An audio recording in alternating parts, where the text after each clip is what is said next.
What if Ashara Dayne survived and raised Jon Snow at Starfall? Let's explore the depths of it in the video.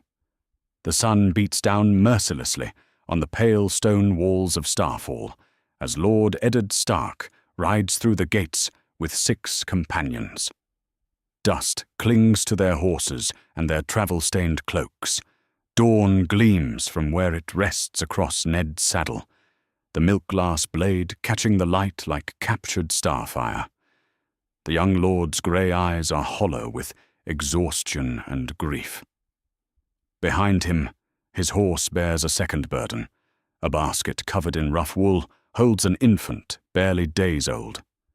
Ashara Dayne stands on the highest tower of Starfall, the Palestone sword, gazing down at the courtyard below. Her dark hair whips in the wind that carries salt from the distant sea. Her violet eyes, once bright with laughter, are red with tears. She has been waiting here for hours. The servants whisper that she has not eaten since dawn. Arthur is dead, her brother, the sword of the morning, fell defending that accursed tower. The knowledge sits in her chest like a stone. She fingers the rope she has fashioned from bedsheets. It will hold her weight. The fall to the rocks below will be swift. Ned dismounts slowly in the courtyard. His movements are careful, like those of a man carrying precious things that might break. He lifts the basket with gentle hands. The baby within stirs but does not cry. Dark hair peeks from beneath the swaddling clothes. "My lady," Ned's voice carries up from the stones below. He stands with Dawn in one hand and the basket in the other. "I bring word of your brother." Ashara's fingers tighten on the rope. She knows what words he brings. Arthur would never have let another man carry his sword while he yet lived. The sword of the morning died as he had lived, with honor. But knowing this does not ease the pain that tears at her heart. She moves toward the edge of the tower. The wind pulls at her gown. One step would end it all. One step would take her to Arthur, to peace, to silence. Her bare feet touch the stone lip that separates her from the long fall. Then the baby cries. The sound rises from the courtyard like a silver bell. Ashara's head turns without her willing it. In the basket, tiny fists wave in the air. The child's voice is strong despite his small size. Something about that cry makes her pause. It speaks of life, of hope, of futures yet unwritten. Ned looks up at her. Even from this height, she can see the worry in his grey eyes. He knows why she stands where she stands. He knows what Arthur meant to her. "Please," Ned calls, "let me speak with you before you decide." Ashara stares down at him. At Dawn, at the baby whose cries have somehow stayed her hand. Her brother would not want her to follow him into darkness. Arthur had always told her to choose life over despair, hope over grief. But how can she live in a world without him? Slowly she steps back from the edge. The great hall of Starfall is empty, save for Ashara and Ned. Dawn lies on the high table between them, its pale blade reflecting the light of the braziers. The baby sleeps in his basket near the hearth. Ned has pulled back the swaddling to reveal a face marked by the strong features of the north. Dark hair crowns the infant's head. His skin is pale like winter snow. "Tell me how Arthur died," Ashara says. Her voice is steady now, though her hands tremble. Ned speaks of the Tower of Joy, of 3 against 7, of swords singing in the desert heat. He tells her Arthur died with honor, protecting those he had sworn to guard. He does not spare himself in the telling. He admits that Arthur might have killed them all if not for Howland Reed's intervention. "He fought to the end," Ned says. "He died a knight." Ashara nods. This much she had expected. Arthur had never known how to yield. "And the child?" she asks, looking toward the basket. Ned's jaw tightens. For a long moment he says nothing. Then the words come slowly, as if each one costs him dearly. His name is Jon. He is my blood, but not my son. Ashara's violet eyes widen. She looks from Ned to the baby and back again. Understanding dawns slowly. Lyanna, she whispers. Ned nods once, sharply. She made me promise to protect him. Robert would kill him if he knew. The dragon's blood runs in his veins. Rhaegar's son. Ashara rises and moves to the basket. The baby sleeps peacefully, unaware of the weight his bloodline carries. A prince of the realm. A bastard of Winterfell, Ned corrects grimly. That is all he can ever be, if he is to live. Ashara kneels beside the basket. Jon stirs at her approach, his grey eyes opening to meet her violet ones. There is something in that gaze that speaks to her, a recognition that passes between them like a shared secret. This child has already lost so much. His father dead on the trident, his mother dead in birthing him. Now he faces a life of lies and half-truths. You would take him north, Ashara says. Raise him as your bastard. It is the only way to keep him safe. Ashara reaches into the basket. Her fingers brush against Jon's cheek. The baby turns toward her touch, seeking warmth and comfort. A tear falls from her eye to land on his swaddling. There is another way, she says quietly. Ned frowns. What do you mean? Leave him with me. The words come without thought, but once spoken, they feel right. Let me raise him here at Starfall. I can teach him to be a knight worthy of his father's blood, both his fathers. Ashara, no, it's too dangerous. If anyone suspected. Who would look for a Targaryen prince in Dorne? Ashara lifts Jon from the basket. He settles against her with a soft sound of contentment. Dorne has no love for King Robert. Here he could grow strong, learn to fight with honor. When he comes of age, you could take him north. Present him as your bastard then, but one who has been fostered and trained. Ned stares at her. You would do this? For Lyanna's son? For Arthur's memory, Ashara replies. My brother died defending this child's mother. Let me honor that sacrifice. Let me give this boy the training Arthur would have given him. It would be years before I could claim him safely. Then we have time to shape him into someone worthy of his bloodline, a knight who understands duty and honor, not a prince raised on lies and bitterness. Ned is silent for a long time. He looks at Dorne, gleaming on the table between them, at Ashara, holding Jon as if he were her own child, at the baby who sleeps so peacefully, despite the storm of politics raging around him. If I agree to this, Ned says slowly, it must be our secret alone. No ravens, no letters. I will visit when I can, but not often. Too much attention would raise questions. I understand. And when the time comes, you must let him go. He belongs to the north, ultimately. To Winterfell. Ashara nods. I will prepare him for that day. Ned stands and moves to where she kneels with Jon. He looks down at the baby who carries such dangerous blood. You saved his life tonight. Mine as well. I could not have lived with myself if you had. He cannot finish the words. Arthur always said grief was the price we pay for love, Ashara says. But love itself is worth preserving. This child is love made flesh. Rhaegar and Lyanna's love. Your love for your sister. My love for Arthur.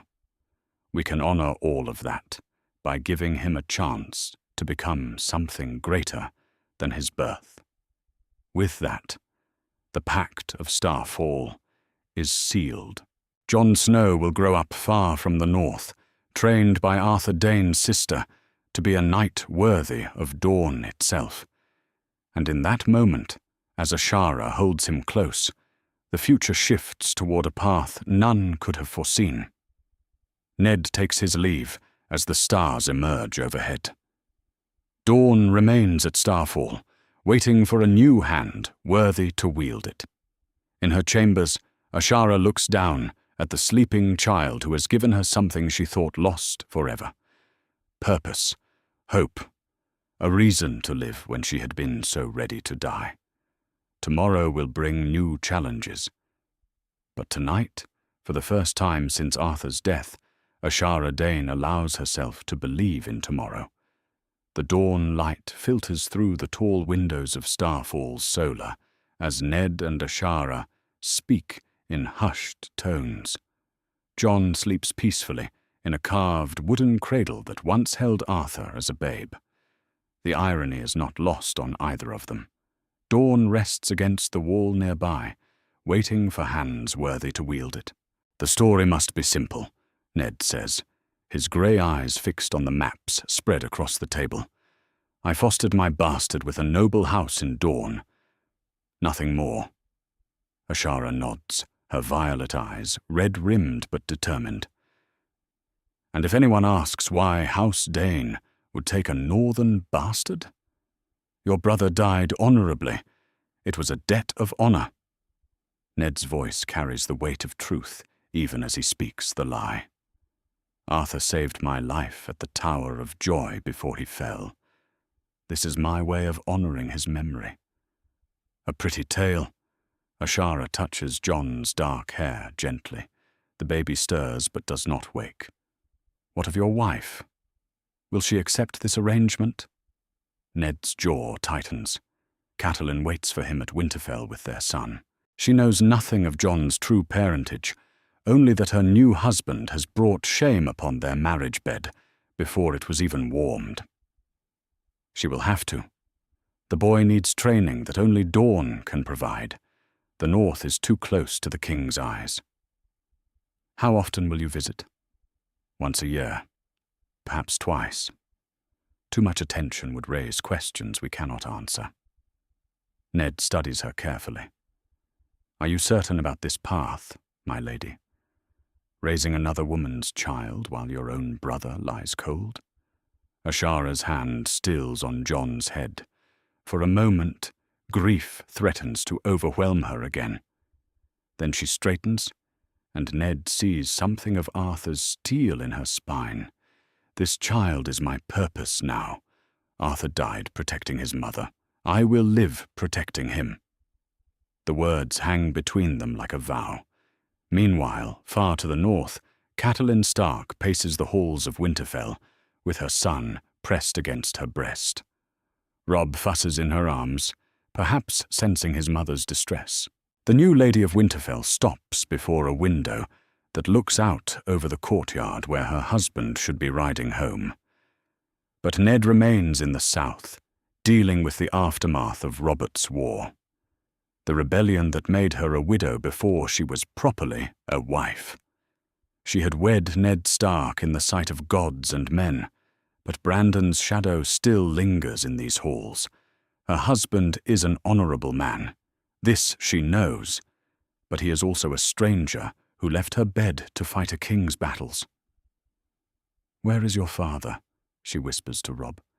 The baby's grey eyes, so like Ned's own, stare up at her with infant wisdom. What keeps him in the south when his family waits in the north? Old Nan shuffles past with an armload of linens. The young lord will return when his business is finished, my lady. Men must settle their affairs before they can rest easy. But what affairs could take so long? The war is won. Robert sits the Iron Throne. The realm has found its peace. Yet still Ned tarries in foreign lands, sending only brief ravens that speak of honour and debts that must be paid. Meanwhile, in the Red Keep of King's Landing, Robert Baratheon sits uneasily upon the Iron Throne. The twisted swords of Aegon's enemies bite at his broad frame through the cushions servants have placed upon the seat. His black hair falls across his brow as he listens to Jon Arryn speak of the realm's needs. "The crown's debts are substantial, your grace," Jon Arryn says, consulting the ledgers spread before them. The older man's voice carries the weariness of a father who has raised a king and now must guide him through the tedious work of ruling. The war drained the treasury. We need new sources of income. Robert shifts uncomfortably. He had imagined kingship would involve more feasting and hunting, less counting of coins. What of the Lannisters? Tywin's gold helped win my throne. Surely he can help fill my coffers. Lord Tywin expects returns on his investments, not additional requests. Jon Arryn's grey beard bristles as he frowns. We must look to trade and taxation, not charity. Gods, Robert mutters. Give me a battlefield over a counting house any day. At least when you kill your enemies, they stay dead. Jon Arryn almost smiles at that. Almost. Ruling requires different weapons than war, Your Grace. Patience, compromise, the ability to sit still for longer than it takes to drain a wine cup. Robert laughs, but there is little humor in it. The crown sits heavy on his brow, heavier than any helm he wore in battle. Send ravens to the lords. Tell them their king requires their counsel and their gold. He stands abruptly, the throne scraping against his legs. I need air that doesn't reek of politics. With that, the new king stalks from his throne room, leaving Jon Arryn to manage the tedious work of keeping a kingdom running. Back at Starfall, ravens arrive and depart with increasing frequency. Ashara watches from her window as the birds carry messages between the great houses. Some bear news of Robert's coronation, others speak of lords bending the knee and swearing fresh oaths. But the ravens that matter most are those that fly north to Winterfell. Ned has spent 3 days crafting the letters that will establish their deception. Each word must be carefully chosen, each phrase weighted with just enough truth to satisfy questions without revealing secrets. The tale of his bastard's fostering must seem natural, even generous. A great lord honoring the memory of a fallen knight by providing for his own illegitimate son. Will they believe it? Ashara asks, as Ned seals the final letter with grey wax. They must. The alternative is unthinkable. He looks toward Jon's cradle where the baby sleeps peacefully, unaware of the web of lies being spun to protect him. Your household must be prepared to support the story. Can you trust your people? The servants who saw you arrive know only that you brought news of Arthur's death.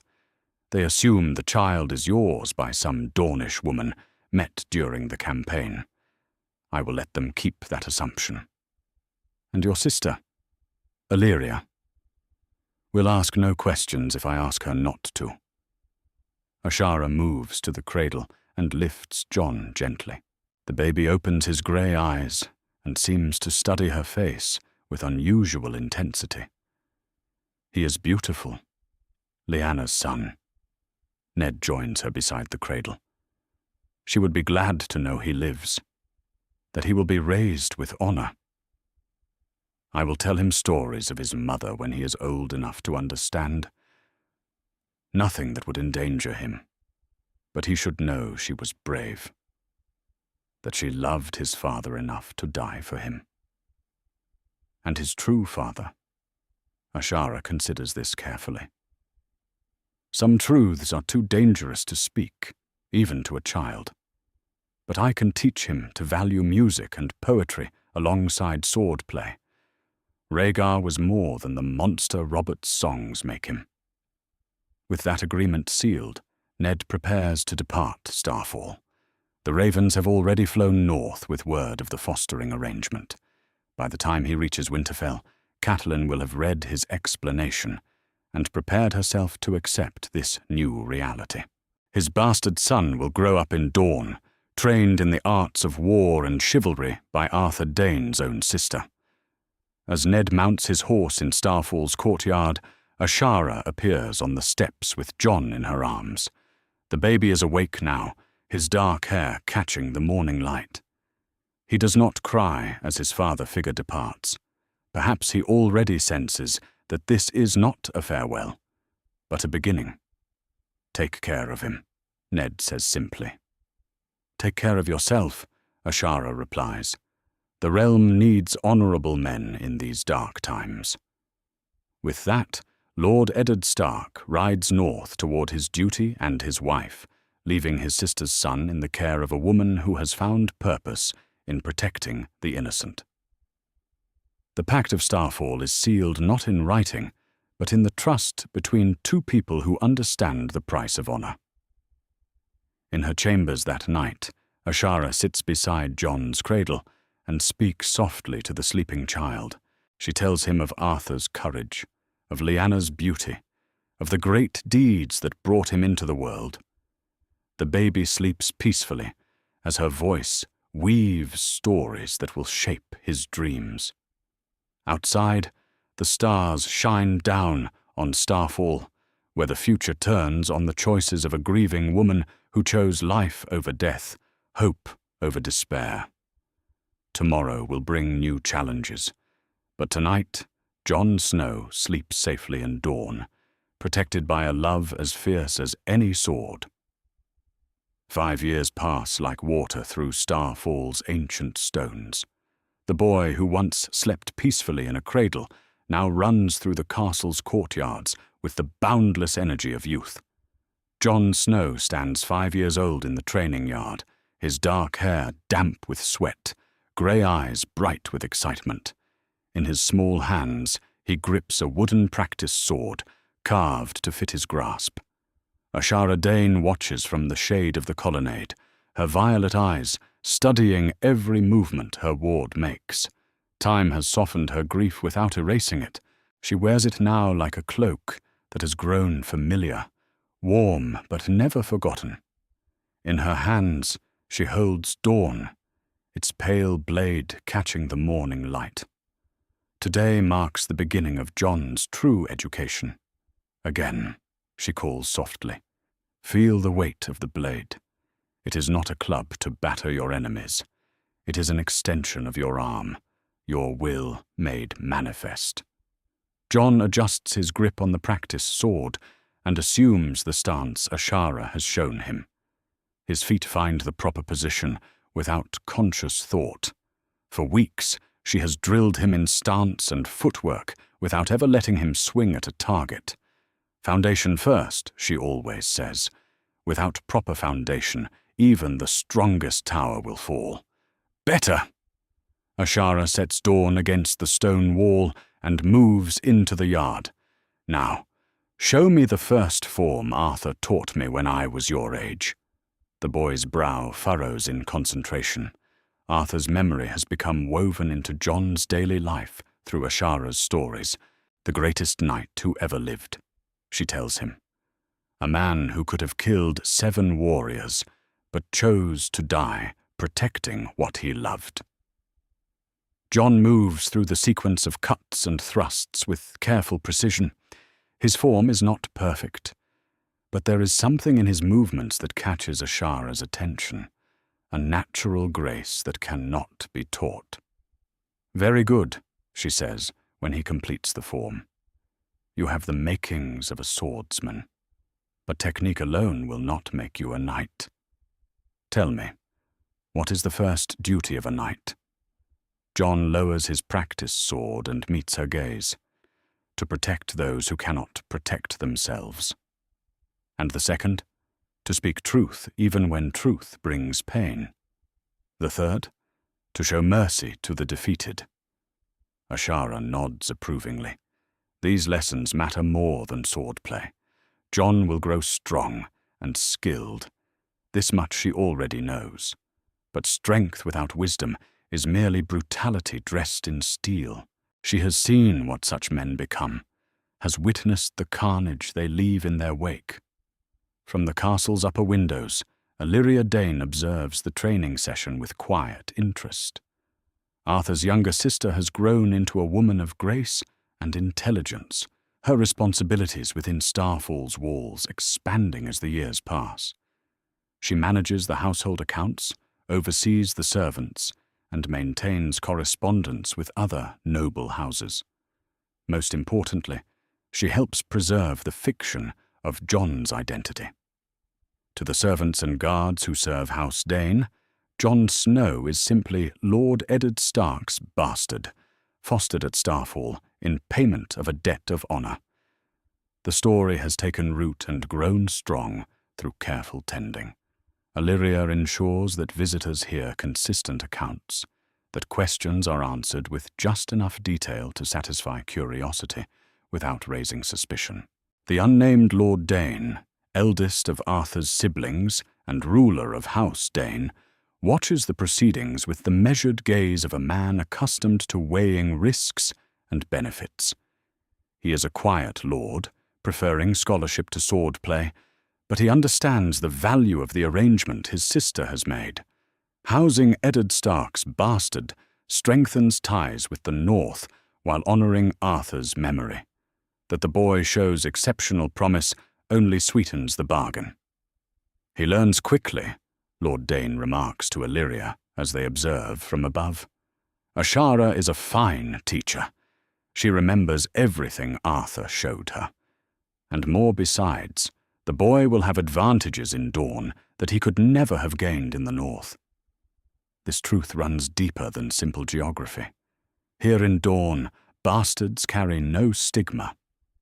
Under Dornish law, Jon could inherit lands and titles if legitimized. He could marry into noble houses without shame. The prejudices that would have marked his life in the North hold no power in the Red Mountains.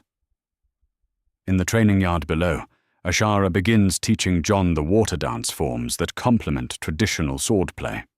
These techniques, learned from Braavosi masters who once visited Starfall, emphasize speed and precision over brute force.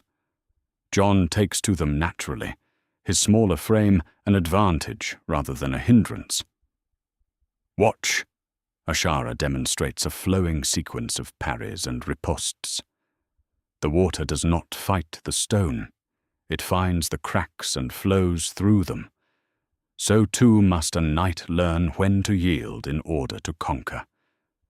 Jon mirrors her movements with increasing confidence. His practiced sword becomes a blur of motion as he works through the combinations.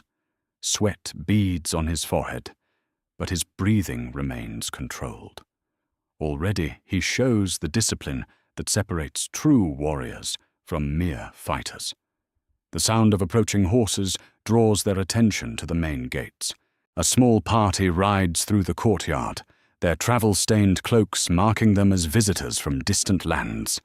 At their head rides a familiar figure whose grey eyes find Jon immediately. Lord Eddard Stark dismounts with the careful movements of a man who has ridden hard for many days. His annual visit to Starfall has become a fixture of the calendar, as predictable as the changing seasons. To outside observers, he comes to check on his fostered bastard and renew his friendship with House Dayne. The reality runs deeper than any observer could guess. Jon sets aside his practice sword and approaches his supposed father with proper respect. "My lord," he says with a small bow. Ned studies the boy carefully. 5 years have transformed the infant he left at Starfall into a young child who bears the unmistakable stamp of Stark blood. Jon's dark hair and grey eyes mark him as clearly as any banner. But there is something else there too, a bearing and confidence that speaks to his Dornish upbringing. "You have grown," Ned observes. "Lady Ashara writes that you show promise with a blade." "She is a good teacher," Jon replies simply. Ashara joins them, her violet eyes meeting Ned's with quiet understanding. He learns quickly and asks thoughtful questions. Arthur would be pleased with his progress. The mention of Arthur serves a dual purpose. To any listening ears, it reinforces the connection between Ned's debt of honor and Jon's presence at Starfall. To those who know the truth, it acknowledges the deeper purpose behind Jon's training. He is being prepared not just to be a warrior, but to be worthy of Arthur Dayne's legacy. That evening, Ned dines in Starfall's great hall, surrounded by the Dayne family and their household. Jon sits at the high table, as befits his supposed status, listening carefully to the adults' conversation. He speaks little, but observes much, filing away details about politics and protocol that will serve him well in years to come. The realm grows stable under King Robert's rule, Lord Dayne remarks over wine and roasted lamb. Trade flourishes, and the lords remember their oaths. Peace has its own challenges, Ned replies carefully. Men grow soft without war to test them. But surely peace is preferable to the alternative? Illyria's question carries genuine curiosity. Ned considers his words before answering. Peace built on justice endures. Peace built on fear crumbles when the fearsome die. His eyes flick briefly toward Jon, though the meaning is lost on all but Ashara. After the meal, Ashara walks with Ned through Starfall's gardens, while Jon plays nearby, with a wooden dragon that once belonged to Arthur. The boy reenacts great battles from the stories Ashara has told him, his imagination filling the courtyard with heroes and villains. He asks about his mother, Ashara says quietly. Nothing specific yet, but the questions will come. What do you tell him? That she was beautiful and brave, that she loved him enough to die for him. Nothing that could endanger him, but enough to honor her memory. Ned nods approvingly. And his other heritage? I teach him to love music and poetry alongside swordplay. When he is older and can understand discretion, perhaps more. But not yet. They watch Jon charge at imaginary foes, his wooden dragon raised like a sword. In his play, there are no grey areas, no complex loyalties. Heroes fight villains, good triumphs over evil, and justice always prevails. The innocence of childhood still shields him from the darker truths that shape the adult world. Does he show any unusual traits? Ned asks carefully. Ashara understands his meaning. No dreams of dragons or fire, no unusual resistances. He is wholly stark in temperament, whatever else flows in his veins. This news brings visible relief to Ned's face. Jon's safety depends partly on his ability to pass for what he appears to be. Any manifestation of Targaryen traits would invite questions that could prove fatal. As night falls over Starfall, Ashara tucks Jon into his bed and tells him stories of knights and princesses, of swords that gleam like starlight, and heroes who always keep their promises. The boy listens with rapt attention, his grey eyes bright in the candlelight. Will I be a knight someday? He asks as sleep begins to claim him. If you prove worthy of it, Ashara replies. Knights are not made by birth or blood, but by the choices they make when it matters most. Jon nods solemnly and closes his eyes. Soon he sleeps peacefully, dreams of future glory dancing behind his eyelids. Ashara watches over him for a long moment before extinguishing the candle. Tomorrow will bring new lessons, new challenges, new steps along the path that will shape him into the man he must become. In the guest chambers across the castle, Ned prepares for another departure. His visits grow shorter each year as Jon requires less direct oversight and more independence. The boy is in capable hands, surrounded by people who understand the stakes of his survival. Soon enough, the time will come for harder choices and greater risks. But for now, Jon Snow grows strong and true in the shadow of Starfall's ancient walls. 3 more years have turned the boy into something approaching a young warrior. Jon Snow stands 8 years old in Starfall's Godswood, a small grove of ancient trees that Lord Dayne's grandfather planted to honor his northern guests. The carved face of the heart tree watches with painted eyes as Jon practices his forms beneath the spreading branches. His movements flow like water now, each cut and thrust precise and controlled. Ashara observes from the edge of the grove, her violet eyes tracking every motion. Jon has grown tall for his age, his dark hair falling across grey eyes that hold questions she dreads to answer. Today marks 8 years since Ned Stark left an infant at Starfall.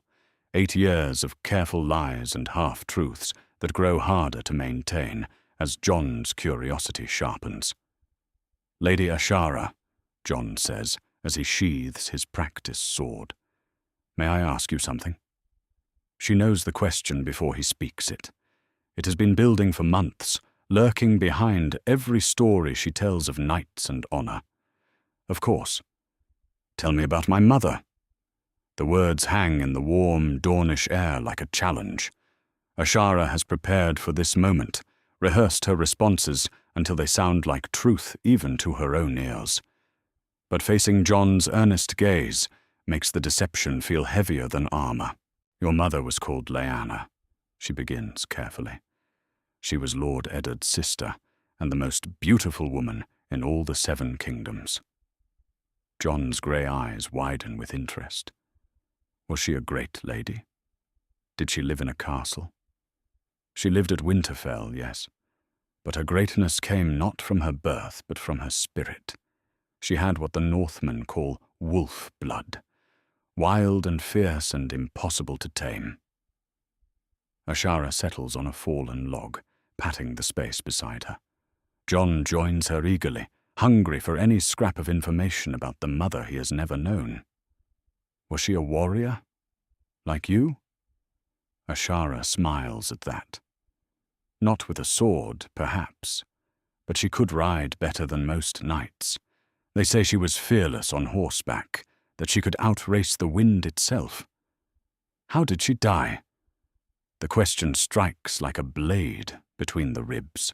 Ashara takes a careful breath before answering. "She died bringing you into this world. Sometimes the gods demand a price for the greatest gifts. You were her gift to the realm, and her life was the price she paid." Jon considers this solemnly. At 8, he understands death, but not its finality. "Did she love my father?" This question threatens to shatter the careful fiction Ashara has built.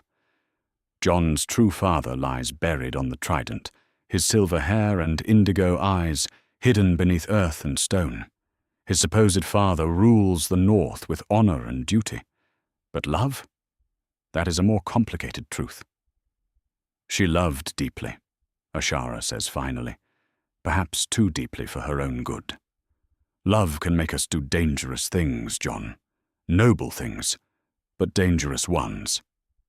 Before Jon can ask more questions, the sound of approaching horses draws their attention.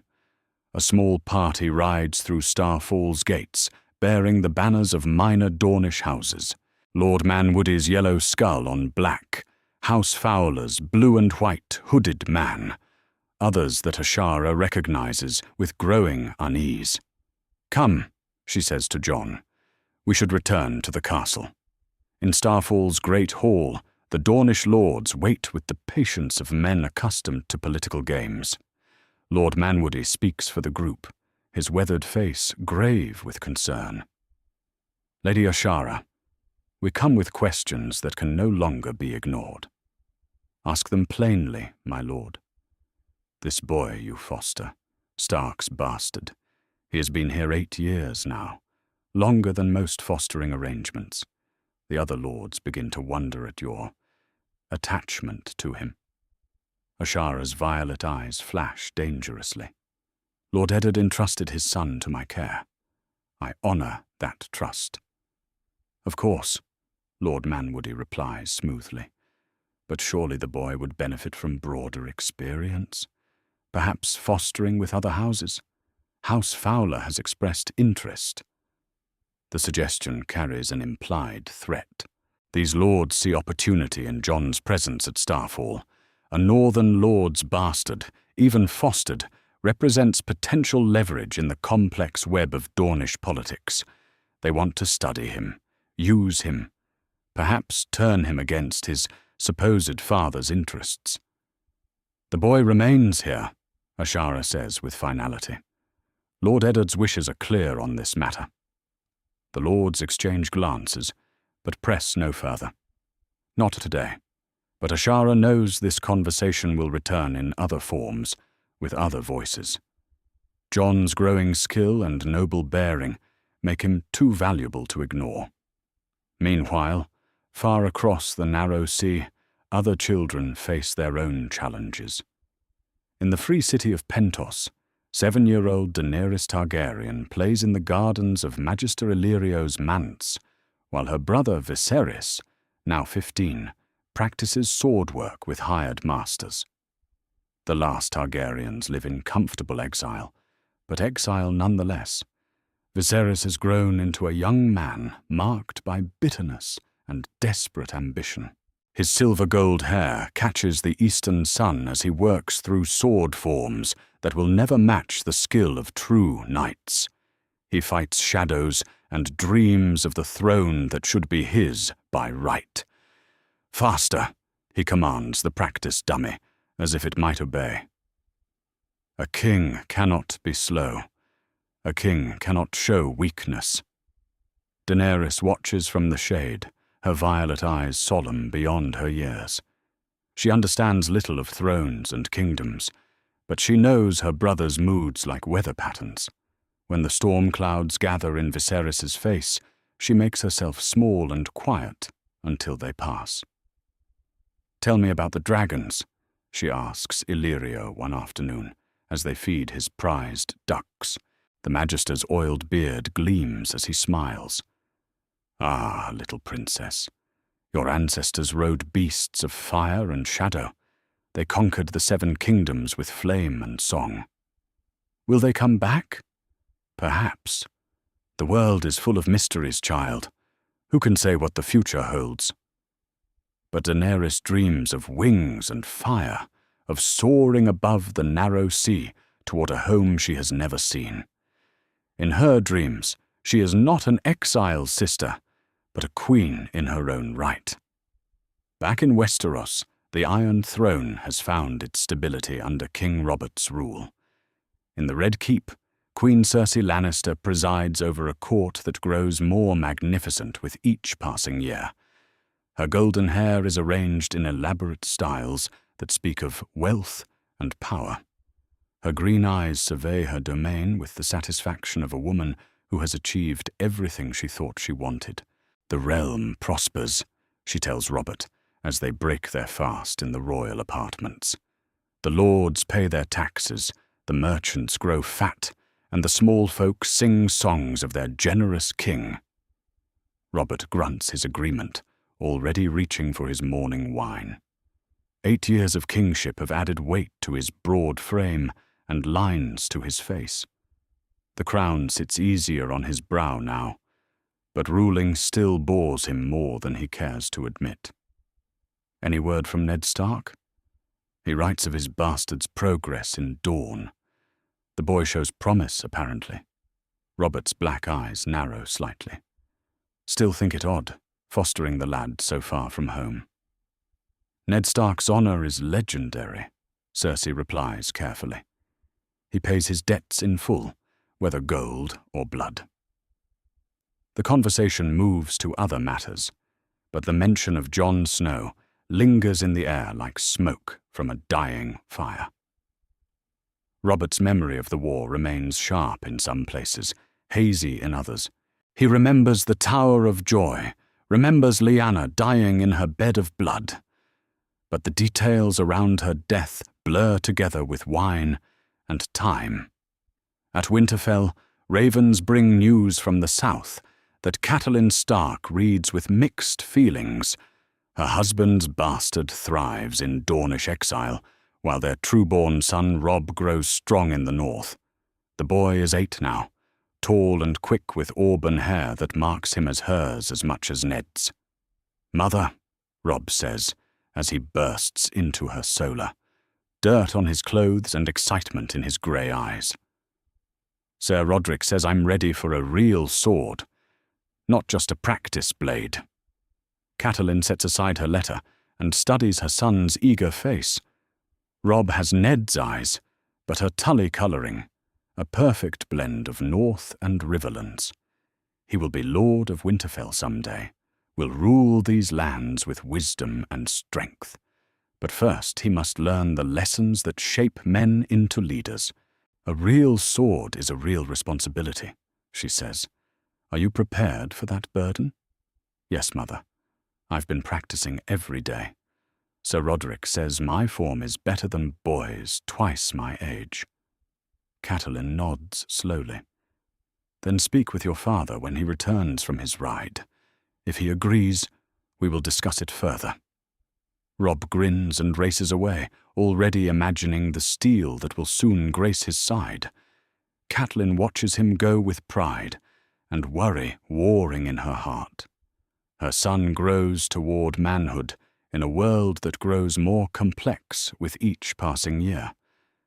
The peace that followed Robert's rebellion holds, but peace is a fragile thing that can shatter without warning. As evening falls over Starfall, Ashara finds Jon in the castle's highest tower, staring out at the stars emerging overhead. The boy comes here when he needs to think, drawn to the quiet and the view of the world spreading endlessly in all directions. You asked about your mother today, she says, joining him at the window. Yes. I've been thinking about what you said, about love making people do dangerous things. And what conclusions have you drawn? Jon's grey eyes reflect starlight as he considers his words. I think maybe loving someone means being willing to die for them, like she died for me. Ashara's heart clenches at the innocent wisdom in his voice. That is one kind of love, yes. But there are others. The love that chooses to live for someone can be just as powerful. Is that why you take care of me? Because you loved her? The question strikes deeper than Jon can know. Ashara loved Lyanna in the way women love the idea of other women they never met, but whose stories shape their dreams. She loved Arthur with the fierce devotion of blood and shared memories. But her love for Jon has grown into something different, something that transcends duty or debt. I take care of you because you are worth caring for, she says simply, because the world needs more men who ask thoughtful questions and fewer who assume they have all the answers. Jon nods as if this makes perfect sense to him. Will I meet my father someday? My real father? Your father visits every year, Ashara replies carefully. But will I know him? Really know him? Not just the lord who comes to check on his bastard? The question reveals how much Jon understands about his position in the world. He knows he is loved at Starfall, but also that he is apart from it, fostered rather than born to it. He senses the careful distance Ned maintains during his visits, the formal politeness that masks deeper truths. Perhaps, Ashara says, when you are older and can understand the complexities of loyalty and duty. For now, focus on becoming the man you wish to be. The rest will follow in its proper time. With that promise hanging between them, they watch the stars wheel overhead in their eternal dance. Tomorrow will bring new questions, new challenges, new steps along the path that leads toward an uncertain future. But tonight, a woman and a boy find comfort in each other's presence, and the shared hope that love can triumph over the shadows of the past. 10 years have passed since an infant's cries first echoed through Starfall's ancient halls. Now those same stones ring with the clash of steel as Jon Snow, no longer a boy, but not yet a man, moves through combat forms with fluid grace. His practice sword cuts the morning air in precise arcs, each movement building upon the last in patterns that would challenge knights twice his age. Ashara watches from the armory doorway, her violet eyes tracking every nuance of Jon's technique. The child who once struggled with a wooden blade now wields steel like it was born in his hand. His dark hair is damp with sweat, grey eyes focused with the intensity of a natural warrior. At 10 years old, he moves with the confidence of someone who has never doubted his place in the world of swords and honor. "Again," calls Sir Marcus, the grizzled master-at-arms who has served House Dayne for 30 years. "But this time, imagine your opponent is faster." What then? Jon adjusts his stance without hesitation. His blade becomes a silver blur as he flows through a series of defensive maneuvers that transition seamlessly into attacks. The combination is beyond what any child should master, yet Jon executes it with the precision of a seasoned fighter. Sir Marcus nods approvingly. "Good. Now face me." The older knight draws his own practice blade and assumes a fighting stance. He has trained dozens of young nobles over the years, knows their limitations and their potential. But as he engages Jon in controlled combat, something extraordinary becomes clear. The boy does not fight like other children. His movements hold an otherworldly quality that speaks of instincts honed beyond his years. Jon parries Sir Marcus's first attack and counters with a riposte that forces the older man back a step. Their blades sing together in a deadly dance, but it becomes obvious that Jon is holding back, measuring his opponent rather than seeking to overwhelm him. "Enough!" Sir Marcus calls after several minutes of exchanges. He lowers his sword and studies Jon with new respect. "You fight well, lad. Better than well." Jon sheathes his blade and bows formally. "Thank you, sir. But I know I have much yet to learn." The humility in his voice impresses Ashara as much as his skill. Jon has grown tall and strong, but success has not bred arrogance in him. If anything, his exceptional abilities seem to make him more thoughtful, more aware of the weight that skill can carry. After Sir Marcus dismisses them, Ashara walks with Jon through Starfall's galleries. Ancient weapons line the walls, relics of 1,000 years of Dane history. But it is dawn that draws their attention, resting in its place of honor above the great hearth. The pale blade gleams with its own inner light, waiting for hands worthy to wield it. "Tell me about the sword," Jon says quietly. Ashara has been expecting this question for months. Jon's skill has reached the point where comparison to Dawn becomes inevitable. It was forged from the heart of a fallen star, they say. No blade in all the 7 kingdoms can match its edge or balance. But it chooses its wielder? In a sense, the title of Sword of the Morning belongs only to a knight of House Dayne who proves worthy of the honor. If no one meets that standard, the title remains dormant. Dawn waits. Jon studies the legendary blade with the intensity of a scholar examining ancient texts. How does one prove worthy? Through deeds that demonstrate perfect honor. Courage without recklessness. Strength tempered by mercy. Wisdom beyond one's years. Ashara's voice carries the weight of Arthur's memory. My brother earned the title through his actions, not his birth. Could someone not of House Dayne ever wield it? The question strikes at the heart of mysteries Ashara dare not voice. The histories speak only of Danes bearing the title, but Dawn itself recognizes worth, not bloodlines. A true knight serves justice, not family pride. They stand in comfortable silence before the ancient weapon. Jon seems to sense something significant in this moment, though he lacks the context to understand what. Ashara sees the future beginning to take shape in ways that both thrill and terrify her. The arrival of riders in the courtyard interrupts their contemplation.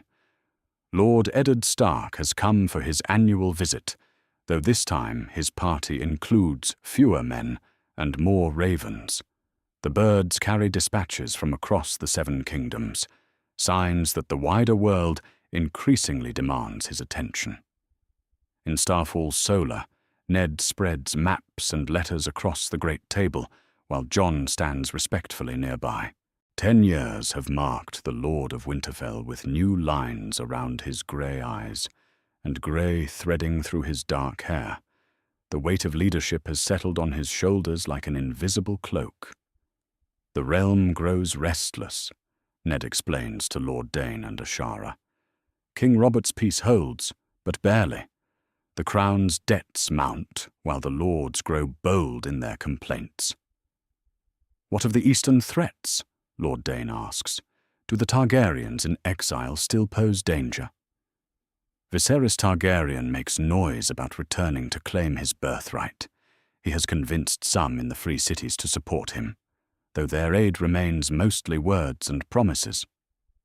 Ned's voice carries careful neutrality, but Ashara catches the tension beneath his words. Jon listens intently to the discussion of politics and power. At 10, he understands more than most children about the forces that shape kingdoms. His education at Starfall has included history, law, and statecraft, alongside swordplay. What of Winterfell? Jon asks quietly. How fares Robb? Ned's expression softens slightly. Your brother thrives. He leads men twice his age in hunts and shows promise with both sword and bow. Catelyn writes that he asks about you often. The word brother carries complicated weight in the conversation. To outside observers, Jon and Robb are half-brothers, divided by the circumstances of their birth. But Ashara knows the deeper truth, knows that Jon's blood connection to the Starks runs through paths Ned can never publicly acknowledge. Will I meet him someday? Jon's question holds genuine curiosity rather than longing. Perhaps, when you are older and your training here is complete. Ned studies Jon carefully, noting the changes that 10 years have wrought. You have grown skilled, I'm told. Sir Marcus says I show promise. More than promise, Ashara interjects. Show your father what you've learned. In Starfall's practice yard, Jon demonstrates the fruits of a decade's training. He moves through sword forms with liquid grace, shifts between offensive and defensive techniques without conscious thought, and displays the kind of battlefield awareness that cannot be taught. Ned watches with the eye of a man who has seen many fighters, whose own sword has tasted battle. Impressive, Ned admits when Jon completes his demonstration. You fight like a knight already. Jon bows respectfully. Lady Ashara has been a demanding teacher. The best teachers usually are. Ned's grey eyes meet Ashara's violet ones with unspoken understanding. They both see the same potential in Jon, the same dangerous excellence that could attract the wrong kind of attention. That evening, as Starfall settles into the quiet rhythms of night, Jon seeks out Ashara in the castle's highest tower. This has become their ritual during Ned's visits, a time for honest conversation away from listening ears. Why am I different? Jon asks without preamble. The directness of the question catches Ashara off guard. What do you mean? I learn faster than other boys. I see patterns in combat that Sir Marcus says take years to develop. Even my questions seem to disturb people. Jon's grey eyes hold troubling wisdom. I am not like other bastards, am I? Ashara considers her words carefully. Jon's perceptions have grown too sharp to deflect with simple platitudes. You are the son of remarkable parents. Perhaps that explains your gifts. What made them remarkable? Your mother possessed a spirit that could not be contained by the expectations others placed upon her. She chose her own path, even when it led to danger. Ashara's voice grows distant with memory. And your father. He was a man who understood that sometimes the right choice is not the easy one. Were they truly in love? The question cuts to the heart of secrets Ashara has guarded for a decade. Yes, they loved each other more than their own lives. That love created you, but it also destroyed them. Jon absorbs this information with the gravity of someone far older than his years. Is that why Lord Eddard looks sad when he speaks of her? Because he couldn't save her? Your father carries many burdens, Jon. The weight of promises made and prices paid. He protects you because he loved your mother. But that protection comes at a cost. What kind of cost? Ashara turns to face the stars emerging in the darkening sky. The cost of living with necessary lies, of watching from a distance while someone he cares about grows up believing in stories that are not quite true. Jon follows her gaze upward to the celestial patterns that have guided travelers and dreamers for thousands of years. Will I ever know the whole truth? When you are ready to bear the weight of it. Truth is like dawn, Jon. It should only be given to those who have proven they can wield it responsibly. They stand together in contemplative silence, woman and boy united by bonds that transcend blood or law. Below them, Starfall sleeps peacefully under the protection of ancient walls and older promises. But change approaches like storm clouds gathering on distant horizons. In his chambers, Ned Stark writes letters that will shape the coming months. His quill scratches across parchment with careful deliberation as he reports to King Robert about the state of the realm's northern borders. But his thoughts keep returning to the boy in the practice yard, to abilities that grow more impressive and more dangerous with each passing year. Jon Snow stands at the threshold between childhood and manhood, between the comfortable lies that have shaped his life and the devastating truths that await him. Soon, very soon, the world will demand answers to questions that have been carefully avoided for a decade, and when that day comes, everything will change. For now, though, a 10-year-old boy sleeps peacefully in a Dornish castle, dreaming of swords that shine like starlight, and the distant call of a destiny he cannot yet comprehend. Tomorrow will bring new lessons, new challenges, and new steps toward a future that grows brighter and more perilous with each passing day. 12 years have shaped Jon Snow into something remarkable and dangerous. In Starfall's practice yard, he moves with the fluid precision of a master swordsman, his dark hair flowing as he executes combinations that would challenge knights with decades of experience. His grey eyes hold the focused intensity of a hunter as he engages Willem, a squire 2 years his senior who has come to Starfall to train under Sir Marcus. The practice bout begins as friendly competition. Both young men use blunted steel, the kind that teaches lessons without permanent damage. Jon's movements flow like water around rock as he parries Willem's aggressive attacks. The older boy is strong and eager to prove himself against Starfall's famous ward, but his technique lacks the refinement that years under Ashara's tutelage have given Jon. "Press the attack," Sir Marcus calls from the sidelines. "Don't let him dictate the pace." Willem lunges forward with renewed aggression, his blade cutting downward in a move designed to overwhelm Jon's guard. But Jon sees the opening before it fully develops. His counterattack comes with lightning speed, a riposte that slips past Willem's defenses and drives the point of his sword deep into the other boy's shoulder. The sound that follows is not the satisfying ring of steel on steel, but something wet and final. Willem screams and drops his weapon, blood spreading across his surcoat as he falls to his knees.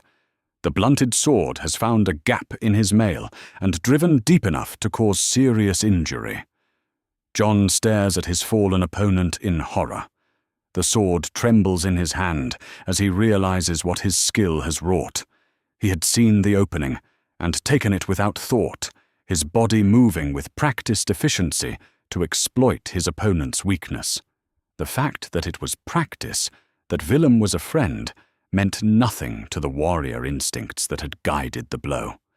"Get the Meister," Sir Marcus barks to the gathered onlookers. He kneels beside Willem, pressing cloth against the wound to stanch the bleeding. "Quickly now." Ashara appears at Jon's side, her violet eyes taking in the scene with grim understanding.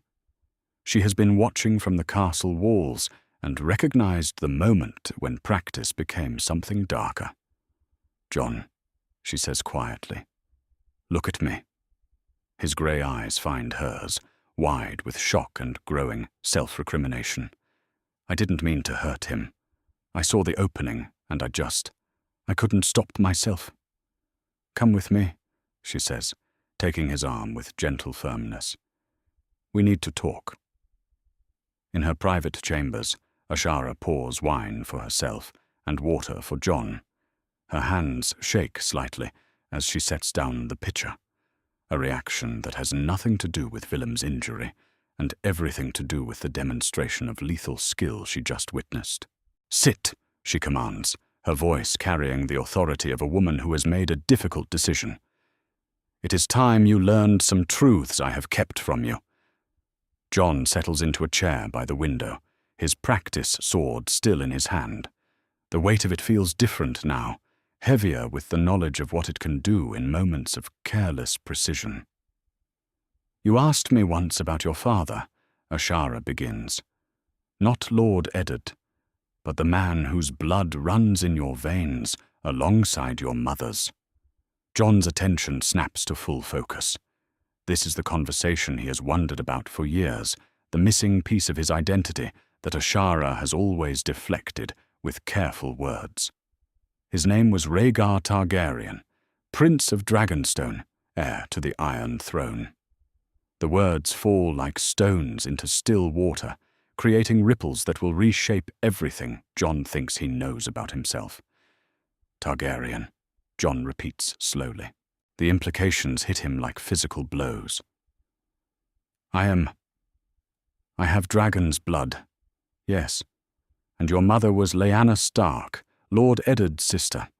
They loved each other against all reason and wisdom. Their love sparked a war that killed thousands and toppled a dynasty." Jon sets his sword aside with trembling hands. "The Tower of Joy. Arthur died there. He died defending your mother while she labored to bring you into the world.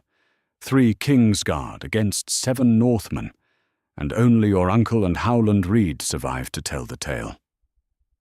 Ashara's voice grows heavy with old grief. "Arthur could have killed them all, but Howland Reed struck him down through trickery rather than honor.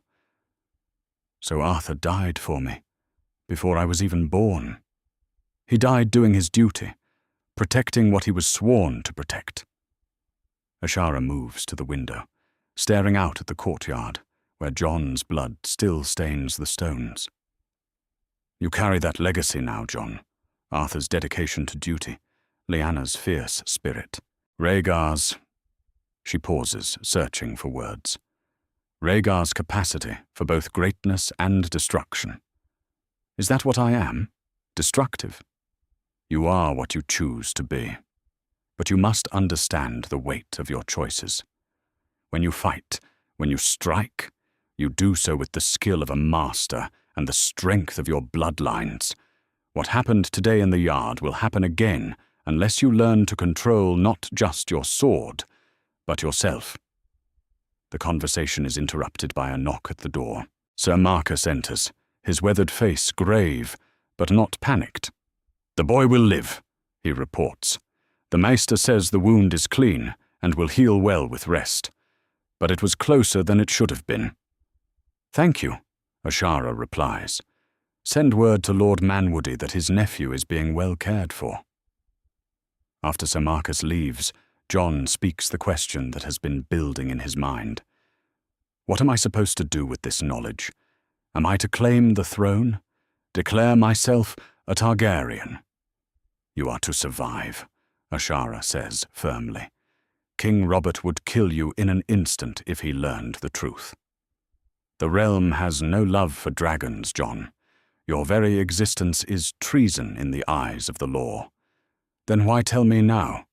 Because you needed to understand why you are what you are, why your reflexes are so quick, why you learn so fast, why victory comes so easily to you that you forget to consider its cost. She turns back to face him. And because choices are coming that will require you to know exactly who and what you are.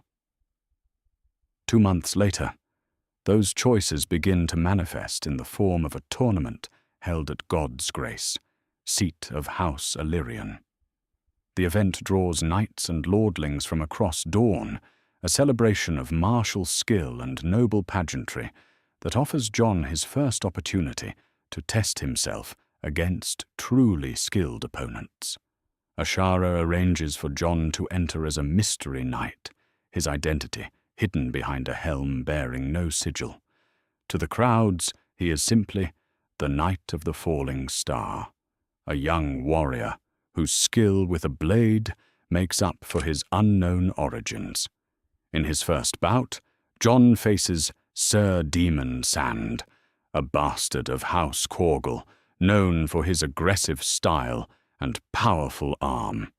The fight lasts less than 5 minutes. Jon's blade finds every gap in Demon's guard, his movement so fluid that the older knight seems to be fighting a shadow. When Demon yields, it is with blood running from a dozen small cuts that appeared faster than the eye could follow. "Who are you?" Demon asks as they clasp hands after the bout. "No one of consequence," Jon replies, his voice muffled by his helm. His second opponent, Sir Davin Lannister, provides more challenge, but meets the same fate. Jon's sword work is too precise, too perfect for any conventional defense. The Lannister knight fights bravely, but finds himself overwhelmed by technique he has no answer for. In the final bout of the day, Jon faces Sir Gerald Dayne, the Knight of High Hermitage, a man known throughout Dawn for his skill and his arrogance. The crowd cheers as the two fighters circle each other in the list, silver hair gleaming beneath Sir Gerald's helm as he salutes his unknown opponent. "I'll make this quick, boy," Gerald calls out. "Yield now and save yourself the embarrassment." Jon's only response is to bring his sword to guard position and wait. The bout that follows is the most challenging fight of Jon's young life. Sir Gerald possesses genuine skill to match his reputation, and his blade moves with the kind of precision that comes from years of dedicated practice. But even he cannot match the otherworldly grace that flows through Jon's movements. The end comes when Jon's blade slips past Gerald's guard to rest at his throat. The silence that follows is broken only by the rasping breath of two exhausted fighters. "Yield," Jon says quietly. "I yield," Sir Gerald replies, his voice thick with surprised respect. "Well fought, sir. I have not faced such skill since Arthur Dayne himself." The words send a chill through Jon that has nothing to do with the evening air. He bows formally and withdraws from the field without claiming his prize or revealing his identity. Behind him, the crowd erupts in speculation about the mysterious knight who fought like a legend come to life. That night in their lodgings, Ashara helps Jon remove his armor while they discuss the day's events. His surcoat is stained with his opponent's blood, a reminder of the price that victory demands. "You won decisively," she observes. "But how do you feel about it?" Jon considers the question as he sets aside his helm. "I feel empty. They were good men, skilled fighters who deserved better than to be defeated so thoroughly. Victory without honor is meaningless. Victory that comes too easily breeds arrogance. Ashara sets down his mail carefully, her movements precise and thoughtful. You fought well today, Jon. But more importantly, you fought with restraint. You could have killed any of those men. The thought occurred to me, with Sir Gerald especially. There was a moment when I could have driven my blade through his guard into his heart instead of stopping at his throat. But you didn't. That choice, that moment of mercy, may be more important than all your victories combined.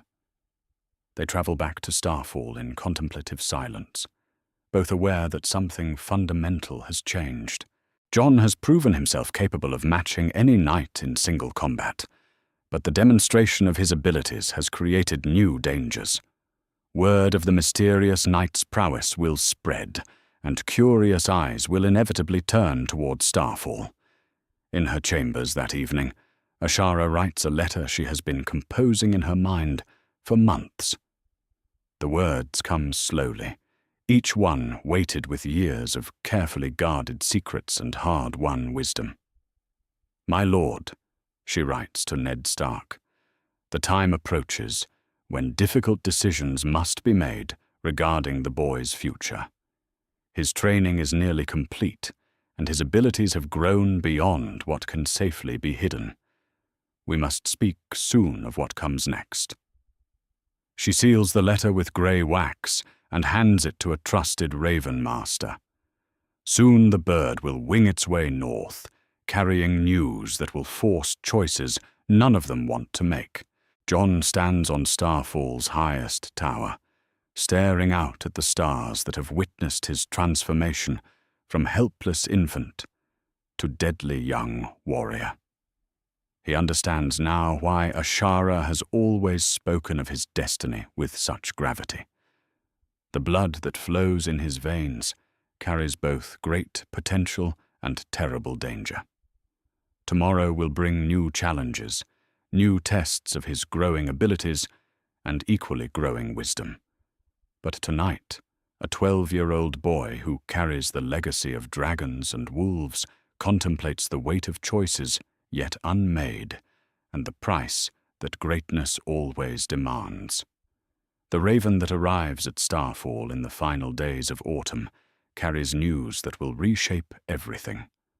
Jon Snow, now 13 and tall for his age, watches from the Maester's chambers as the black bird settles on its perch with obvious exhaustion. Its journey from the north has been long and urgent, the parchment tied to its leg sealed with the grey wax of House Stark. Ashara reads the message with growing concern, her violet eyes moving across Ned's careful script with the attention of someone who knows how to decipher meaning from measured words. The letter speaks of political tensions rising across the Seven Kingdoms, of King Robert's increasing reliance on wine to escape the burdens of rule, of debts that mount faster than the crown can pay them. But it is the personal news that strikes deepest. Lady Catelyn grows suspicious, Ashara reads aloud to Jon in the privacy of her solar. The household at Winterfell asks questions about Lord Eddard's bastard, and why he has been fostered so long in foreign lands. Some suggest the boy is not truly his son at all. Jon's grey eyes narrow with understanding. At 13, he grasps the implications better than he might have even a year ago. They think he is lying about my parentage, which he is, though not in the way they imagine. Ashara sets the letter aside and moves to the window that looks out over Starfall's training yards. The truth would be worse than any lie they might invent, but suspicion breeds more suspicion. Soon someone will demand answers that cannot be given without revealing everything. In the courtyard below, Jon's daily training session proceeds with its usual intensity. Sir Marcus has taken to sparring with the boy himself, finding that few others can provide adequate challenge.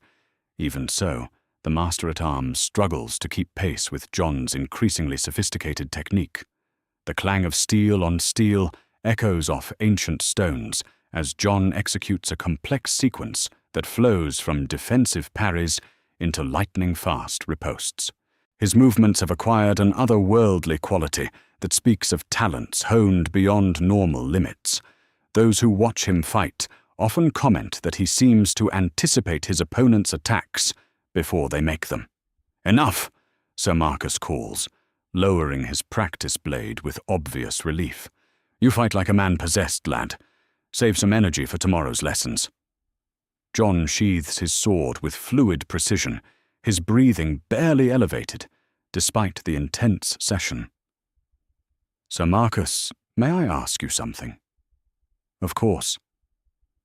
"What does it mean to be a true knight? Not just skilled with a blade, but worthy of the title?" The older man considers the question carefully. Jon has been asking such questions more frequently of late, as if preparing for choices he cannot yet voice. A knight serves something greater than himself: honor, justice, the protection of the innocent. Skill with weapons is only the beginning. And how does one prove such worthiness? Through deeds that demonstrate courage, mercy, and wisdom. Through choices made when no one is watching, and the easy path leads away from honor. Sir Marcus studies Jon with knowing eyes. "Why do you ask?" "Because I feel that time approaches when I must choose who I wish to become. Not just a fighter, but something more." Meanwhile, in the water gardens of Sonspear, Prince Doran Martell receives his own troubling reports. The Prince of Dawn reclines in his wheeled chair, his gouty legs wrapped in silk, as he listens to the whispered concerns of his advisers. "The activities at Starfall grow curious, my prince," reports Maester Caliot. "Lady Ashara has refused all marriage offers, dedicating herself entirely to the fostering of this northern bastard. The arrangement has lasted 13 years now, far longer than typical. And Lord Eddard's visits? Annual but brief. He observes the boy's progress and departs quickly, as if avoiding too much attention." The Maester's voice carries carefully controlled suspicion. "Some at court whisper that there is more to this arrangement than mere fosterage." Doran's dark eyes reflect calculation behind a mask of apparent indifference. His network of spies and informants reaches throughout Dawn and beyond, and unusual situations inevitably draw his attention. What manner of whispers? That perhaps the boy is not Stark's bastard at all, that Lady Ashara harbors some secret connected to her brother's death. The similarities in their ages suggest possibilities that the Northern Lord might prefer remained hidden. Possibilities. Arthur died at the Tower of Joy, defending Prince Rhaegar's interests. If a child survived those events, someone would need to care for it. Secretly, away from King Robert's eyes. The words hang in the perfumed air of the water gardens like a challenge waiting to be answered. Doran says nothing, but his fingers drum against the arm of his chair with the rhythm of a man weighing dangerous knowledge against political necessity. Back at Starfall, Ashara paces her chambers with the restless energy of someone facing impossible choices. Letters arrive daily now from across the Seven Kingdoms, carrying news that makes her situation more precarious with each passing moon. The realm grows unstable, and unstable realms have little patience for secrets that might threaten established order. A knock at her door interrupts her brooding. Jon enters at her invitation, his practice sword still belted at his side. At 13, he has grown tall and lean, his dark hair falling across grey eyes that hold depths beyond his years. "Lady Ashara," he says formally, "I have been thinking about our conversation yesterday, about the future. And what conclusions have you drawn?" Jon moves to the window that overlooks the sea, his gaze distant with thoughts he struggles to articulate. "I cannot remain here forever. My presence puts you in danger, and my absence from the north raises questions that grow harder to answer. You understand more than I sometimes give you credit for. I understand that I am a burden disguised as a blessing, that your kindness has cost you opportunities for your own happiness. Jon turns to face her directly. I would not see you suffer more for my sake. Ashara's heart constricts at the maturity in his voice. The boy who once asked simple questions about his parents now grasps the complex web of loyalties and dangers that his very existence creates. What do you propose? Send me north, to Winterfell. Let me take my place as Lord Eddard's bastard and free you from this burden. And leave your training incomplete? You are not yet a knight, Jon. You have the skills but not the title. Then make me one. Here now, before I go. His grey eyes hold steady determination. You have the right, as Arthur's sister and a member of a noble house. Knight me, and send me north as someone worthy to bear your brother's legacy. The suggestion strikes Ashara with unexpected force. She has considered many possibilities for Jon's future, but the simplicity of this solution had escaped her. Knights could be made by other knights or by nobles of sufficient rank. The ceremony would legitimize Jon's exceptional skills while providing cover for his return to the north. And if I did this thing, she says carefully, what would you tell them in Winterfell? How would you explain 13 years of absence and sudden reappearance? That I have been trained in the chivalric arts of Dawn, that I return as Arthur Dayne's legacy, a knight worthy of my fostering, the truth, but not the whole truth. You would claim no special knowledge, make no demands based on what you have learned here. Jon's expression grows solemn. I would claim only what belongs to a bastard son returning home. Nothing more, nothing less. The other truths I carry will remain safe until such time as speaking them would serve justice rather than ambition. Before Ashara can respond, another raven arrives from the north. This one bears different news, carried on wings that have flown through autumn storms to reach dawn.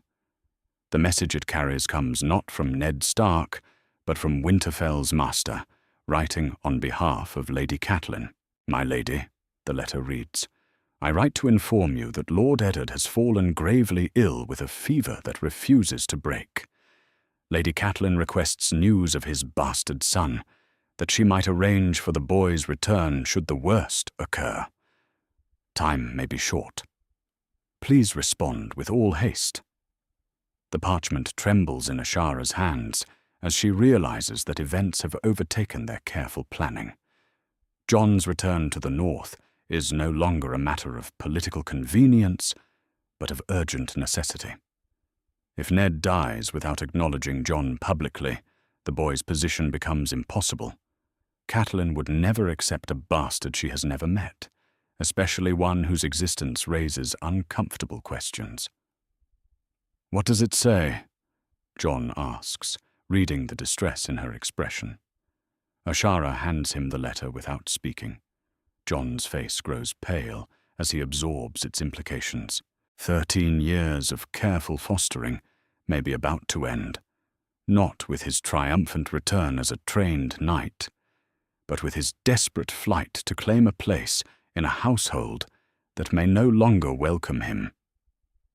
We must act quickly, Jon says with sudden resolve. If there is to be a knighting, it must be tonight. Tomorrow I ride north, ready or not. Ashara nods slowly. The time for careful planning has passed, swept away by the urgency of events beyond their control. Then tonight you shall be knighted. Tomorrow you become Jon Snow of Winterfell once more. And you? What becomes of you when I am gone? I will survive, as I have these 13 years. But more than that, I will have the satisfaction of knowing that I kept faith with Arthur's memory and Lyanna's sacrifice. You are their legacy, Jon. Tonight you claim that inheritance properly. The sun sets over Starfall's ancient walls as preparations begin for a ceremony that will transform a foster son into a knight and set in motion changes that will echo across the 7 kingdoms. In his chambers, Jon tends his weapons and armor, preparing for the ritual that will mark the end of his childhood and the beginning of whatever destiny awaits him in the north. Outside his window, the stars emerge one by one in the darkening sky. Soon those same stars will shine down on Winterfell, where a sick lord struggles with fevered dreams and a worried wife contemplates the return of a bastard she has never wanted to acknowledge. The reckoning that has been building for 13 years is finally at hand. Tomorrow will bring farewells and new beginnings, choices that cannot be undone, and paths that lead toward an uncertain future. But tonight, in the shadow of ancient towers where he learned to be more than he was born to be, Jon Snow prepares to claim his place in a larger story. The merchant caravan that approaches Starfall in the dying light of afternoon carries more than just Dornish wine and silks. Hidden among the traders and their goods, a band of sellswords and cutthroats waits for the moment to strike. They have planned this raid for months, studying the patterns of trade that flow through House Dayne's lands, seeking the perfect opportunity to seize wealth and disappear into the Badlands. Jon Snow rides with the caravan's escort, his 14th name day still fresh in memory. The past year has seen him grow taller and broader, his dark hair now reaching his shoulders, grey eyes holding the steady confidence of a young man who has tested himself against worthy opponents. At his side hangs a sword of good steel, though not the legendary blade that rests in Starfall's great hall. Ashara watches the approaching party from Starfall's walls, her violet eyes noting the size of the merchant train. It is larger than usual, carrying goods from across Dorne to trade for northern commodities that have become increasingly valuable. The profits from such exchanges help fund House Dayne's operations and maintain their standing among the Dornish nobility.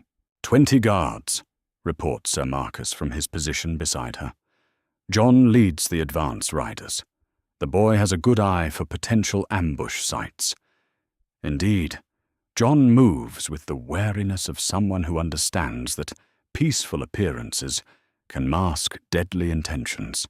His horse picks its way carefully along the road that winds between rocky outcroppings, perfect cover for those who might wish to strike at the unwary. Something about the afternoon's stillness sets his nerves on edge. The attack comes without warning. Crossbow bolts streak from hidden positions among the rocks, taking down 2 guards before they can cry out. The peaceful evening erupts into chaos as bandits pour from concealment, their weapons gleaming in the fading light. The merchant caravan's guards scramble to form a defensive line, but they are outnumbered and caught completely off guard.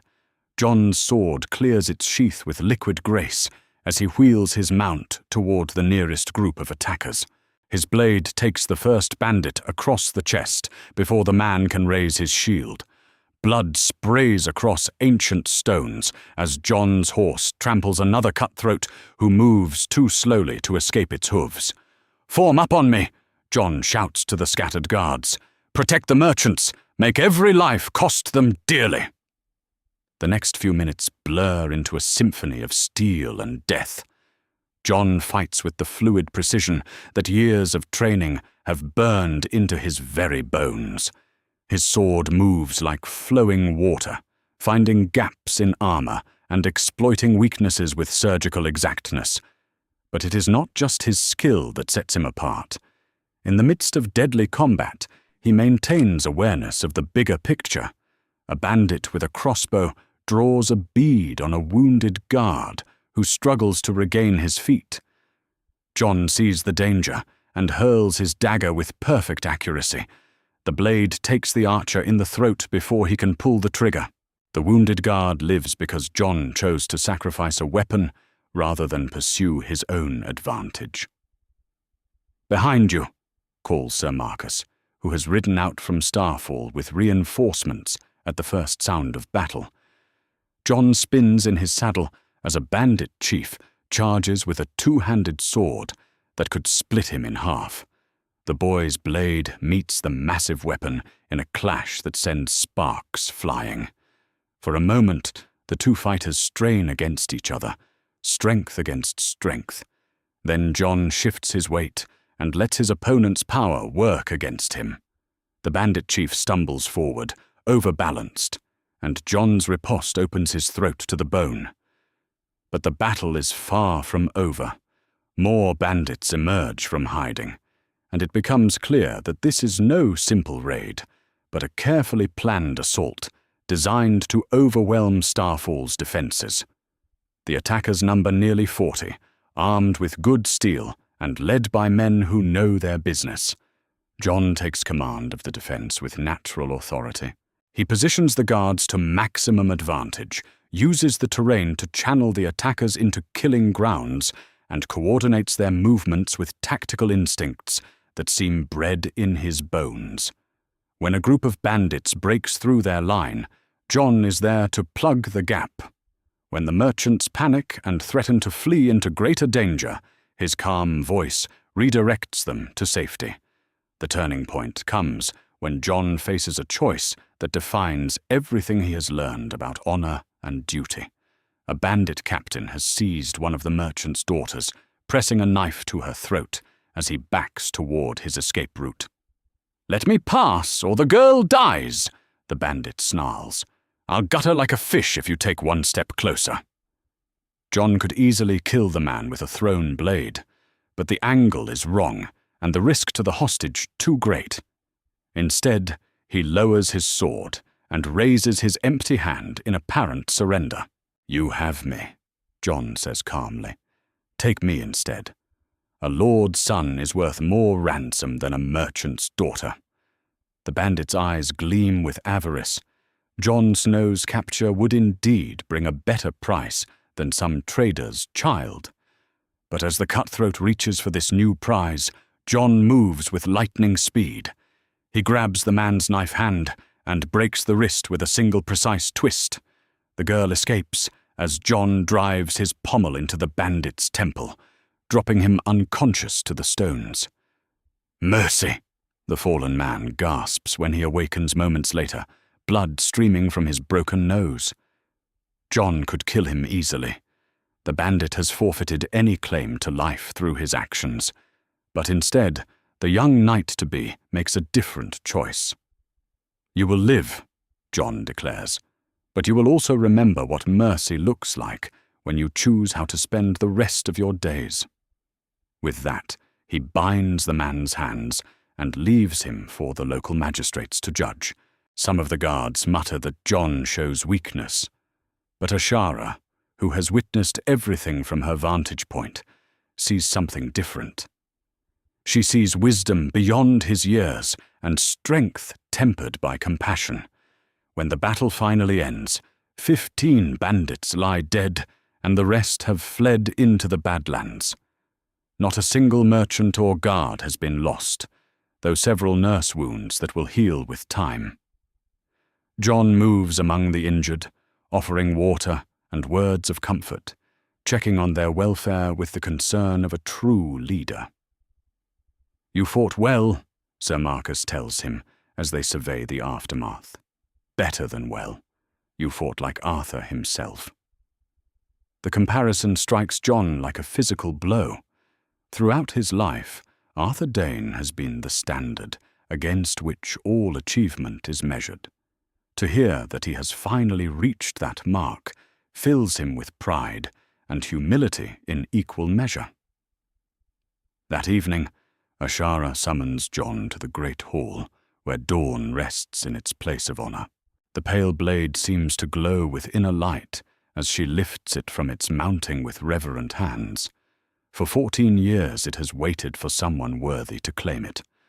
"Kneel," she commands, her voice carrying the weight of ancient tradition. Jon drops to one knee, his head bowed as Ashara raises the legendary sword above him. In the flickering torchlight, dawn looks like captured starfire, beautiful and terrible and absolutely perfect. "Jon Snow," Ashara intones, using the formal words that have accompanied such ceremonies for generations. "You have proven yourself worthy through courage in battle, wisdom in leadership, and mercy toward the defeated.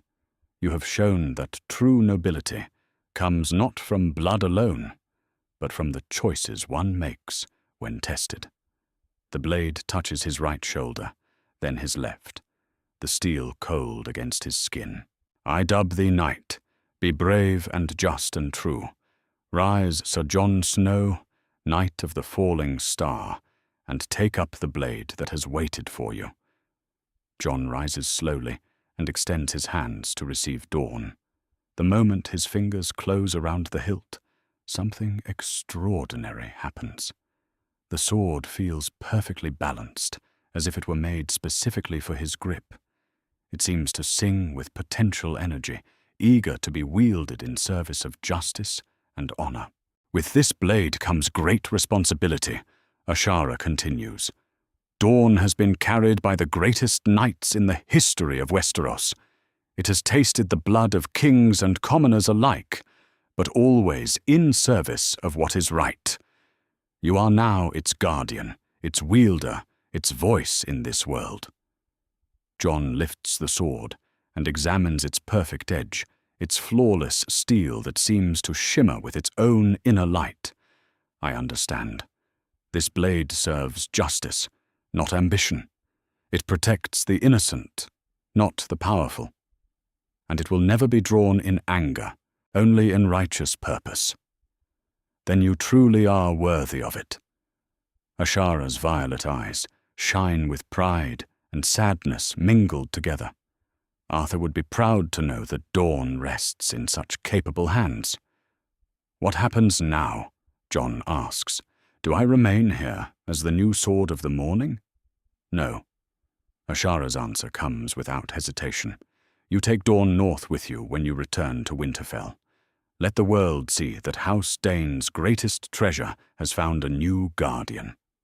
Let them know that Arthur's legacy lives on in worthy hands." Jon nods slowly, understanding the deeper implications of her words. Carrying Dawn north will announce his exceptional training to anyone with eyes to see. It will also create questions about how a bastard came to wield such a legendary blade. But perhaps that is the point. Perhaps it is time for some questions to be asked. As the night deepens around Starfall's ancient walls, Jon practices with his new blade in the privacy of his chambers. Dawn moves through the air like liquid light, responding to his touch with an eagerness that speaks of long patience finally rewarded. Each movement feels natural, as if he has been training with this specific weapon his entire life. Tomorrow will bring new challenges and new responsibilities. Soon he must ride north to claim his place at Winterfell, carrying with him the weight of secrets and the gleam of legendary steel. But tonight, for the first time in his young life, Jon Snow feels complete. He has found his purpose and claimed his birthright, not through blood or birth, but through the choices he made when honor demanded sacrifice.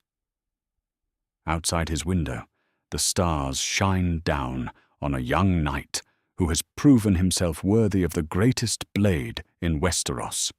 Dawn rests beside his bed, waiting for tomorrow's journey north, and whatever destiny awaits them both in the lands of ice and snow. The boy who was raised in exile has become a knight worthy of legends. Now it remains to be seen what the legends will make of him.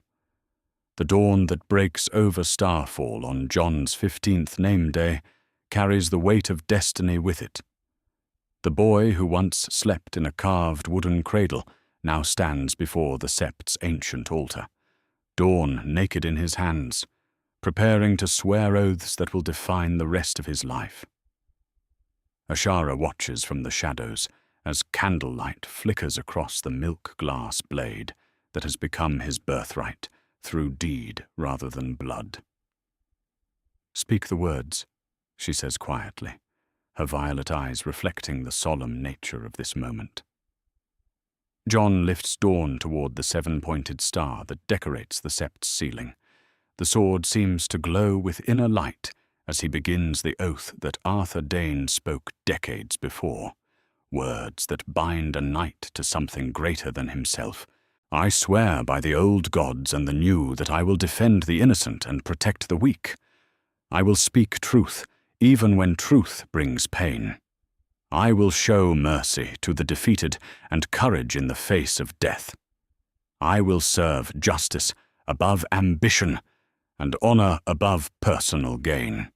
The words echo in the empty sept with the weight of sacred vows. Ashara steps forward and places her hands over Jon's on Dawn's hilt, creating a bond between past and future, between Arthur's legacy and Jon's destiny. "Rise, Sir Jon Snow, Knight of Starfall, Sword of the Morning." Her voice carries the authority of 15 years spent preparing for this moment. "You are no longer the fostered boy who came to us in secret. You are a knight of the realm, worthy to bear the greatest blade in Westeros." Jon sheathes Dawn with fluid grace and turns to face the woman who has been mother, teacher, and guardian throughout his youth. The years have marked them both.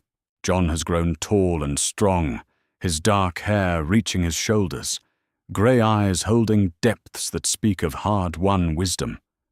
Ashara remains beautiful, but crow's feet mark the corners of her violet eyes and silver threads through her dark hair. "There is more I must tell you," Ashara says as they leave the sept and walk toward Starfall's highest tower. "Truths about your parents that you are now old enough to understand." In her private chambers, surrounded by the maps and books that have shaped Jon's education, Ashara speaks of love and loss, of choices that sparked a war and passion that toppled a dynasty. "Your mother was beautiful beyond description," she begins, pouring wine for herself and Jon. "But her beauty was the least of her gifts. Lyanna Stark possessed a spirit that could not be caged by the expectations of others. She rode like the wind itself and spoke her mind to lords and kings without fear. And my father, Rhaegar." Ashara's expression grows distant with memory. "He was nothing like the monster Robert's songs make him. Rhaegar loved music and poetry, spent hours reading prophecies and ancient texts. He believed he was meant for something greater than simply inheriting a throne. He thought he was the prince that was promised? Perhaps. Or perhaps he believed your mother was connected to some greater destiny. The details died with them both. What matters is that they loved each other with the kind of passion that reshapes the world around it." Jon listens intently as Ashara reveals the full story of his parents' courtship. How Rhaegar crowned Lyanna Queen of Love and Beauty at Harrenhal, scandalizing the realm. How they disappeared together, sparking rumors of abduction when the truth was willing flight. How they married in secret before witnesses who took their secrets to the grave. "So I am not bastard-born," Jon says quietly when the tale is finished. "No, you are true-born, legitimate heir to the Targaryen line. By rights, you should sit the Iron Throne instead of Robert Baratheon." The words hang between them like a challenge waiting to be answered. Jon sets down his wine cup and moves to the window that looks out over the lands he has called home for 15 years.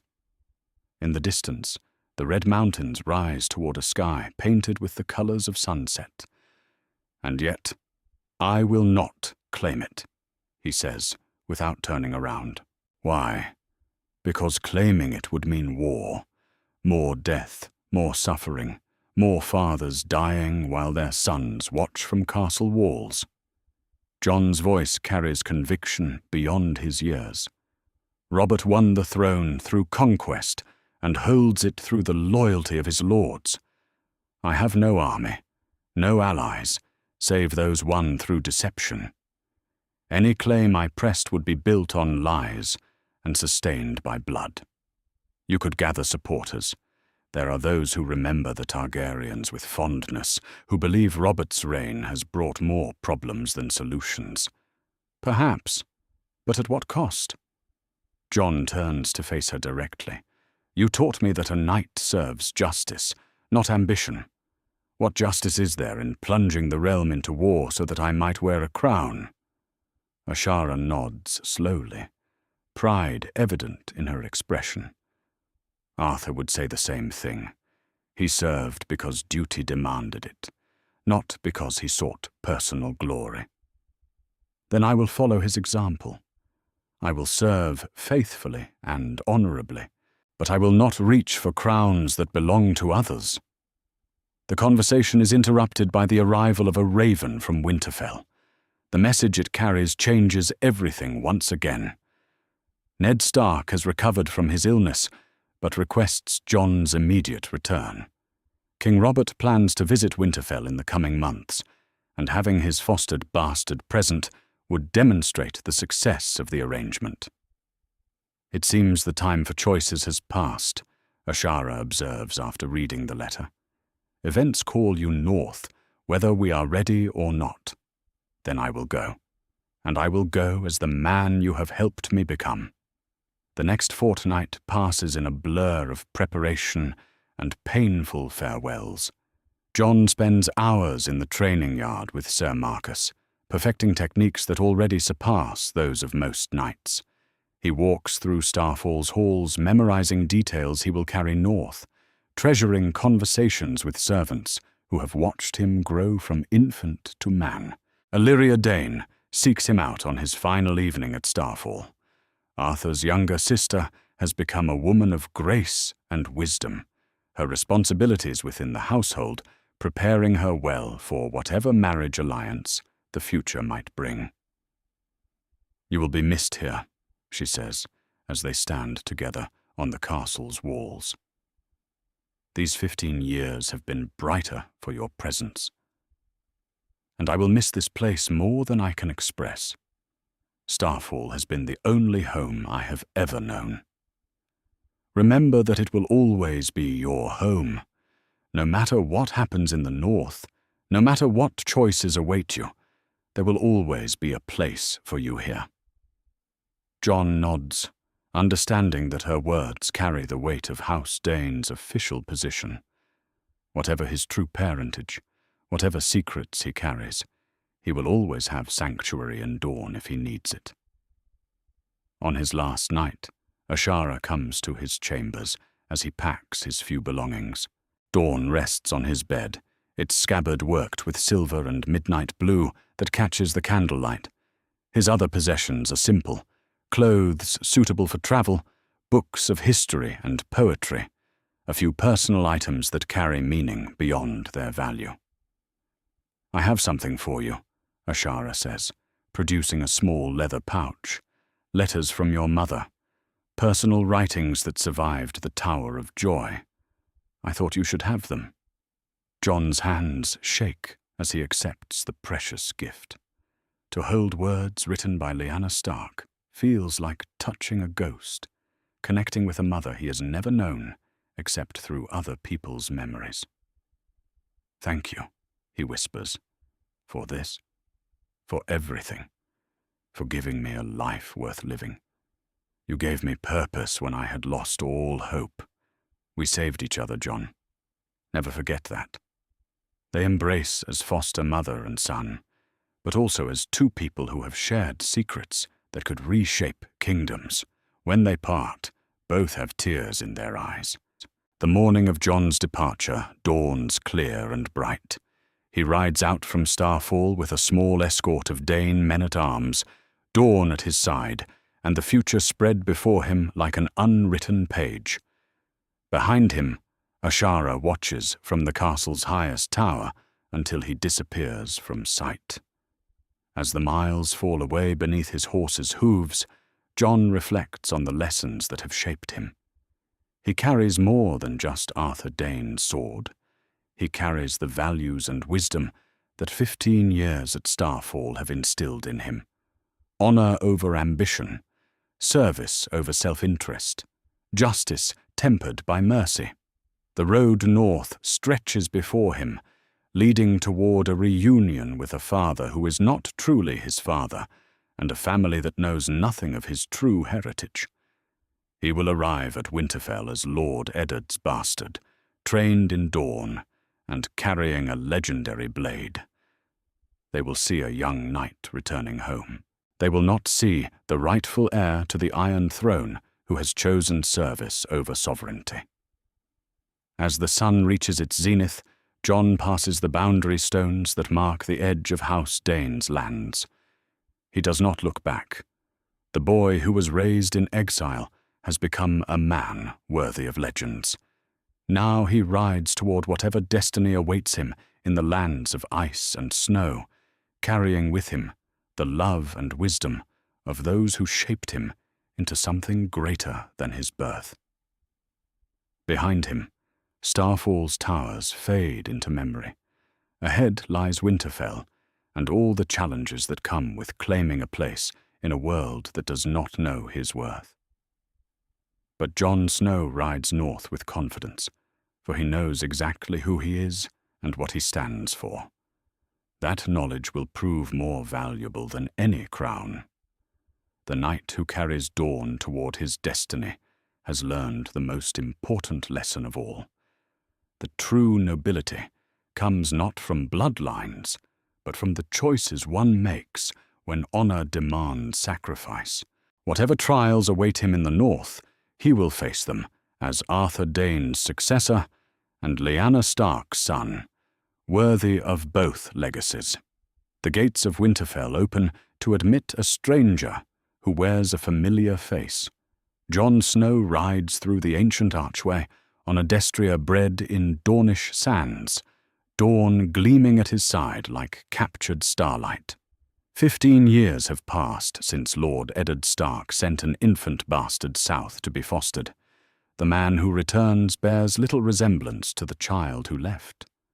The first to see him is a stable boy who drops his hayfork in shock. Word spreads through Winterfell like wildfire as servants abandon their tasks to catch glimpses of the legendary sword and the young knight who carries it.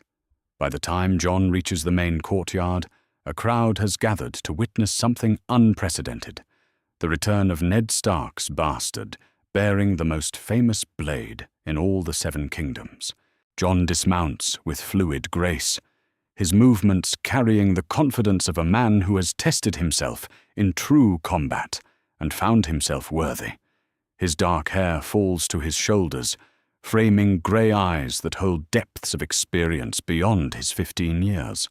The Dornish sun has bronzed his skin, but his features remain unmistakably those of House Stark. He wears mail and leather of excellent quality, bearing no sigil, but carrying himself with the bearing of nobility earned rather than inherited. From the great keep's steps, Catelyn Stark emerges with her children at her side. 15 years of marriage and motherhood have marked her with grace and authority, her auburn hair caught beneath a lady's circlet.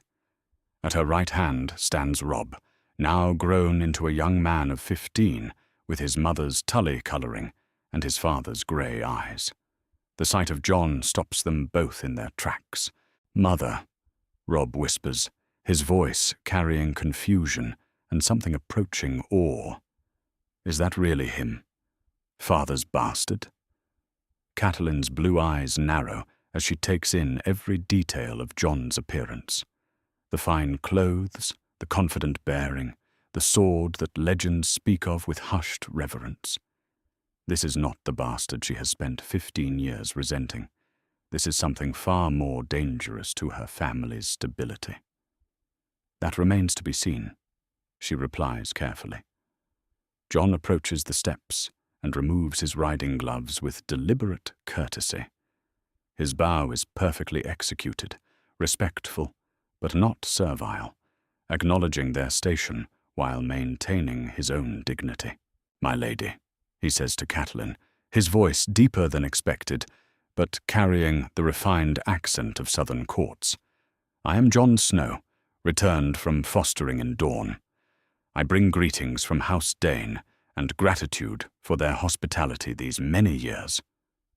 The words are proper, but Catelyn hears something that sets her teeth on edge. This young man speaks as an equal, not as a bastard seeking permission to exist in his father's house. Worse, he speaks with the education and bearing of a true-born lord's son. "You carry an interesting blade," she observes, her voice carefully neutral. "Dawn, the ancestral sword of House Dayne. I have been honored with its guardianship." Jon's hand rests lightly on the pommel, the gesture natural rather than threatening. "It comes with great responsibility." Robb steps forward, his curiosity overcoming protocol. Is it true what they say, that it was forged from a fallen star? Jon turns his attention to his half-brother, seeing in Robb's face an echo of their shared father. "So the legends claim. What I can tell you is that it has never failed in the service of justice." The two young men study each other with mutual interest. Robb sees before him not the pitted bastard he expected, but a knight who could stand among the greatest in the realm. Jon sees his brother, the true-born son who will inherit everything that birth denied to him. "You've grown tall," Robb says, with a grin that transforms his serious features. "Father said you were fostered, but he never mentioned you'd return as a knight." Many things can change in 15 years. Their conversation is interrupted by the arrival of Lord Eddard Stark himself, striding across the courtyard with the measured pace of a man who rules through quiet authority. 15 years have silvered his dark hair and lined his face, but his grey eyes remain as sharp as ever. When he sees Jon, those eyes fill with emotions too complex for easy categorization. Pride wars with fear as Ned takes in his sister's son, transformed into a living legend. Jon stands straight and strong, bearing Dawn with the same natural grace that once marked Arthur Dayne. The sight stirs memories of the Tower of Joy, of promises made to a dying woman, of secrets that grow more dangerous with each passing year. "Jon," Ned says simply, his voice carefully controlled. "Welcome home." "My lord." Jon's bow to his supposed father carries deeper respect, acknowledging the debt he owes to the man who protected him. "I came as soon as I received word of your illness. I am glad to see you recovered." "As am I." Ned's eyes flick to Dawn, noting the way Jon wears it as naturally as other men wear cloaks. "I see your fostering has been comprehensive." Lady Ashara was a thorough teacher. She ensured I would bring no shame to House Stark upon my return. The words carry careful meaning that only Ned fully understands. Ashara has prepared Jon not just to fight, but to navigate the complexities of his position. The fact that he carries Dawn proclaims his worthiness to the world while providing cover for questions about his exceptional training. "Come," Ned says after a moment's consideration. "We have much to discuss." But before they can withdraw to private counsel, Sir Roderick Cassel approaches with the measured tread of a man who has served House Stark faithfully for decades. Winterfell's master-at-arms has grown thick around the middle and grey in his whiskers, but his eye for fighting men remains sharp. "Lord Stark," Sir Roderick says formally, "might I request a demonstration? It's not every day we welcome a knight trained in the Dornish style." The suggestion draws immediate interest from the gathered household. Jon glances at Ned, seeking permission that comes with a slight nod. The political necessity of such a display is obvious to both of them. Jon's abilities need to be demonstrated openly to forestall the whispers that would otherwise follow. "Of course," Jon replies, "though I would prefer not to use Dawn for mere practice. The blade has seen enough blood recently." This casual reference to recent combat sends another ripple of interest through the crowd. Jon Snow has not just been trained, he has been tested. Sir Roderick provides a practice sword of good steel, and the household forms a loose circle in the courtyard. What follows leaves witnesses speechless with amazement.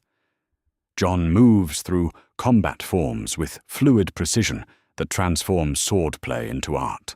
His blade flows like water, creating patterns of attack and defense that would challenge the finest knights in the realm.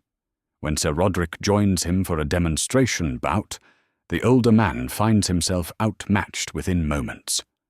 "Yield," Sir Roderick calls, breathing hard as Jon's blade rests at his throat.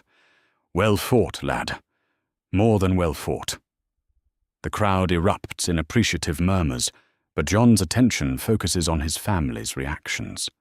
Robb watches with undisguised admiration, seeing in his half-brother abilities he can only dream of achieving. Catelyn's expression remains carefully neutral, but her blue eyes calculate the implications of Jon's demonstration with growing unease.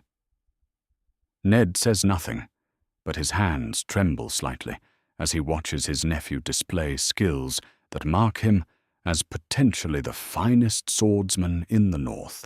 The boy, raised in secret, has returned as a knight who could stand beside the greatest warriors in the realm's history. As evening falls over Winterfell, the household buzzes with conversation about the returned bastard and his legendary sword.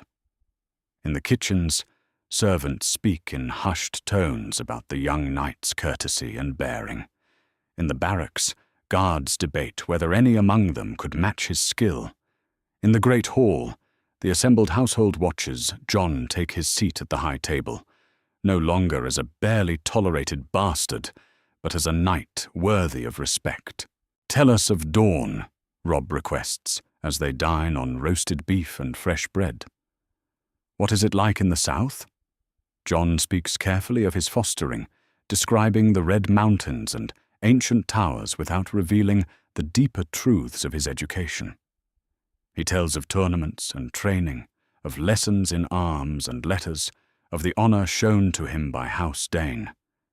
His words paint a picture of courtesy and respect that explains his transformation without exposing the secrets that would endanger them all. Catelyn listens with growing suspicion. The story Jon tells explains much but reveals little. A bastard fostered for 15 years should return grateful and humble. Instead, Jon carries himself like a prince in exile, confident in his worth and secure in his abilities. Worse, she sees the effect his presence has on others. The household treats him with deference bordering on awe. "The sword," she says suddenly, her voice cutting through the dinner conversation. "Dawn, how did you come to bear it?" Jon meets her gaze steadily, understanding the challenge in her words. "I earned it through service to House Dayne. When bandits threatened their lands, I helped defend what could not defend itself. Lady Ashara judged me worthy of the honor. An honor never granted to any outside House Dayne before. Perhaps that speaks to the worthiness of the knight rather than the restrictions of the blade." Jon's reply carries quiet confidence without arrogance. Dawn serves justice, not bloodlines. The subtle rebuke hangs in the air between them. Catelyn sees in Jon's words a challenge to the natural order that places true-born sons above bastards, legitimate heirs above fostered knights. This young man does not know his place, and that makes him dangerous to everything she has built. Later, in the privacy of their chambers, Ned and Catelyn speak in hushed tones about the implications of Jon's return. Through the window, they can see him in the godswood, kneeling before the heart tree, with dawn laid across his knees. Even in prayer, he looks like a knight from legend. "He's changed," Catelyn says unnecessarily. 15 years would change anyone. Not like this. He carries himself like... She struggles for the words. Like he knows something we don't. Like he has claims beyond those of a bastard son.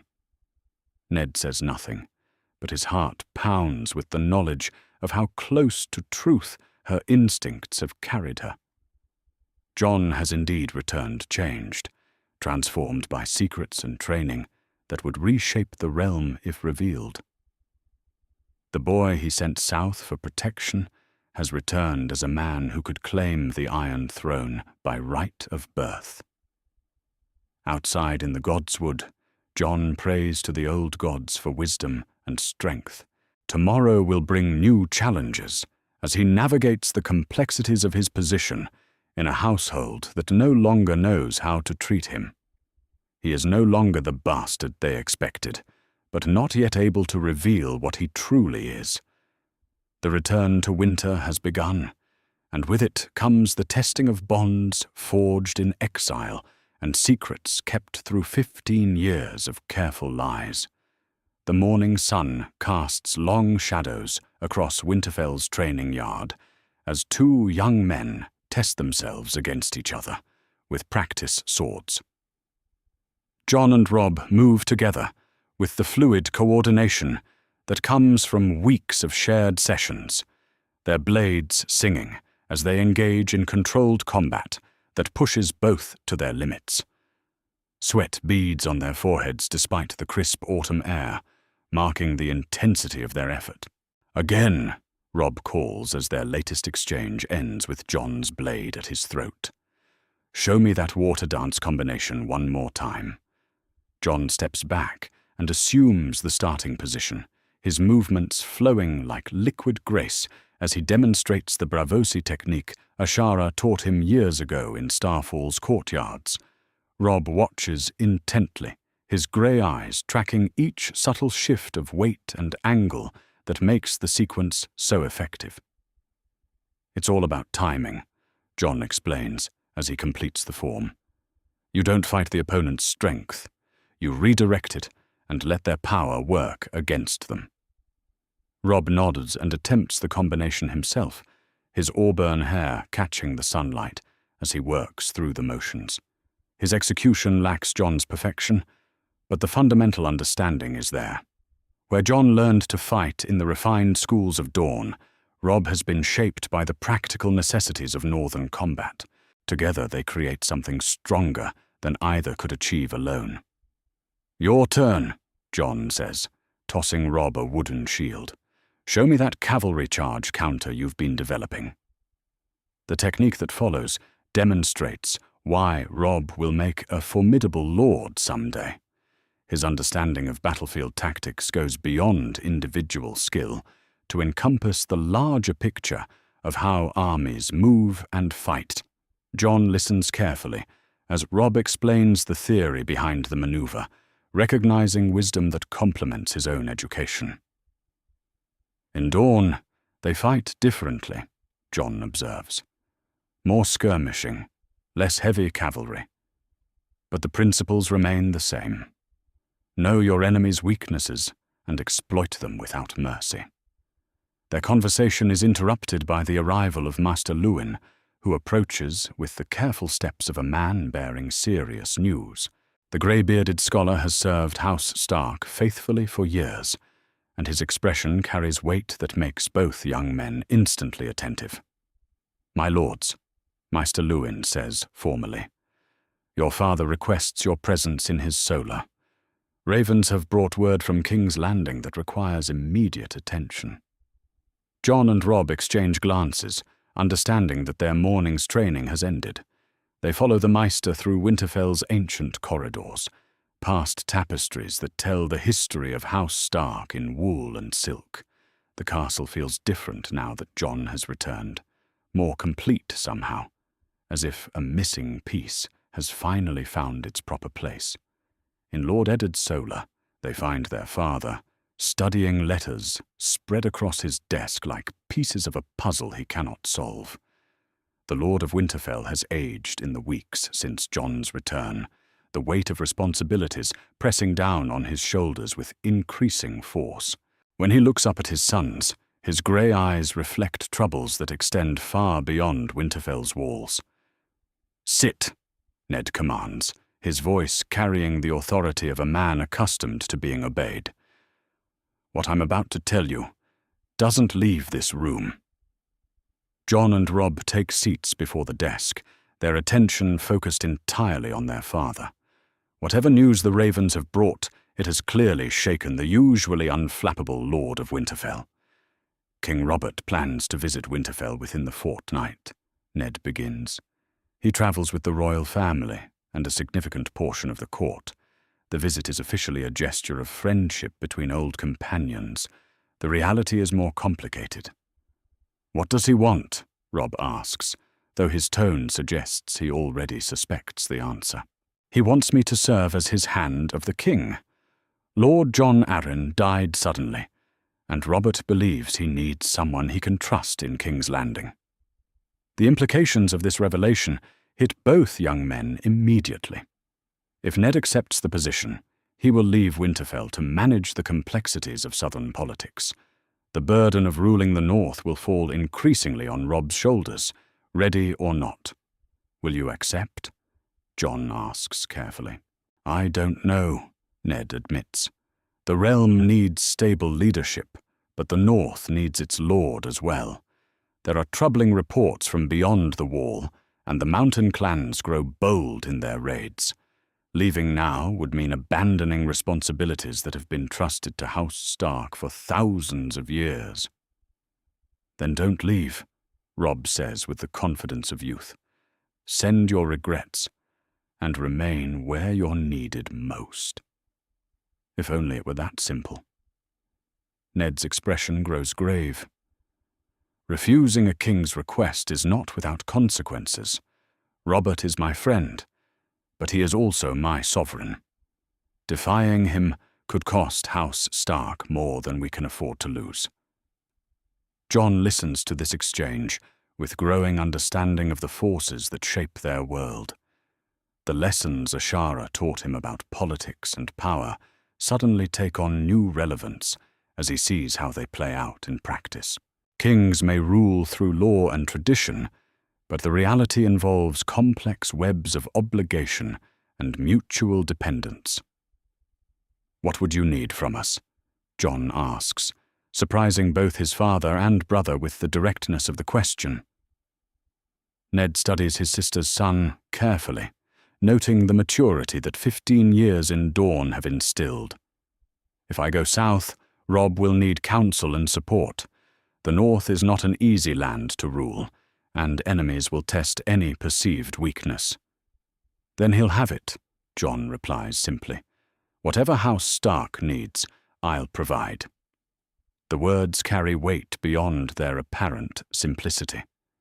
Jon has just pledged his sword and service to the family that gave him life, choosing loyalty over any ambition his true heritage might justify. Robb looks at his half-brother with new respect, seeing in Jon the kind of unwavering support that could help him become the lord the North deserves. Their discussion is interrupted by a knock at the solar door. Catelyn enters at Ned's invitation, her presence commanding immediate attention from all three men. The Lady of Winterfell has gradually adapted to Jon's return, though her acceptance remains cautious and conditional. "Forgive the interruption," she says, her voice carrying the formality she still maintains with Jon.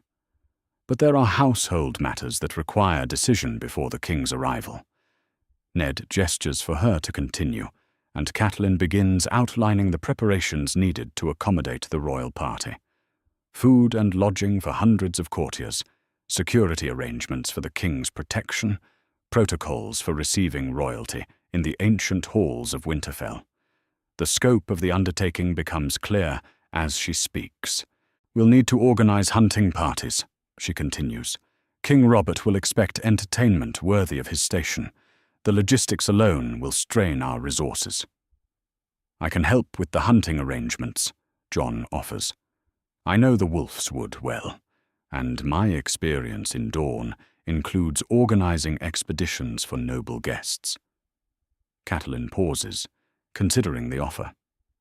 Part of her still resents Jon's presence and the complications it brings to her family's life. But she cannot deny his competence or the genuine service he has shown since returning to Winterfell. After a moment's hesitation, she nods acceptance. Very well. Work with the huntsman to plan routes that will provide good sport while ensuring the king's safety. The simple exchange represents a significant shift in their relationship. Catelyn has moved from viewing Jon as an unwelcome burden to recognizing him as a useful member of the household. It is not warmth, but it is progress. Over the following days, the brothers work together to prepare Winterfell for the royal visit. Jon's education in court protocols proves invaluable as he helps Robb understand the subtleties of hosting a king. Together, they organize everything from seating arrangements at feasts to security for the royal quarters. Remember, Jon advises as they review the preparations, King Robert values directness and honest friendship above elaborate ceremony. He fought beside our father in Robert's rebellion. This visit is as much about renewing old bonds as conducting royal business. Robb absorbs this counsel gratefully, recognizing that Jon's training has prepared him for situations that northern education alone could not anticipate. The combination of their knowledge creates a more complete understanding than either could achieve separately. In the evenings, they often sit together in the God's Wood, discussing the challenges that await them. Jon speaks carefully about the lessons he learned in Dorne, sharing wisdom without revealing secrets. Robb describes his own experiences preparing to rule, the weight of expectations that comes with being a true-born heir. Sometimes I wonder what it would have been like, Robb muses one evening as they sit beneath the heart tree, if you had been born legitimate.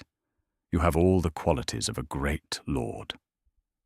Jon considers the comment carefully before responding. Birth determines opportunity, but character determines worth. You were born to rule, Robb. I was born to serve. There's honor in both paths. But surely you must feel some resentment, some desire for more than bastardy allows? I've learned that wanting what you cannot have is the path to bitterness. Better to excel at what you're given than to waste energy envying others. Jon's words carry conviction earned through hard experience. Besides, I've seen enough of the world to know that crowns bring as many burdens as they do privileges. The conversation reveals how completely Jon has integrated into his role at Winterfell. He has found his place not as a rival to Robb's authority, but as a supporter and complement to it. The brotherhood between them strengthens House Stark in ways that neither could achieve alone. When ravens bring reports of increased wildling activity beyond the wall, Jon volunteers to lead a scouting expedition to the northern borders. His offer demonstrates both his commitment to House Stark's responsibilities and his understanding that loyalty must be proven through action rather than words. Take a dozen good men, Ned authorizes after considering the proposal.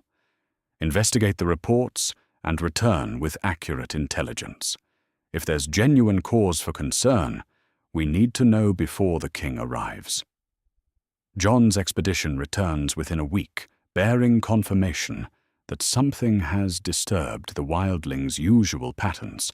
The information proves valuable when planning Winterfell's defenses and preparing reports for the king's council. Well done, Ned tells Jon privately after reviewing the intelligence.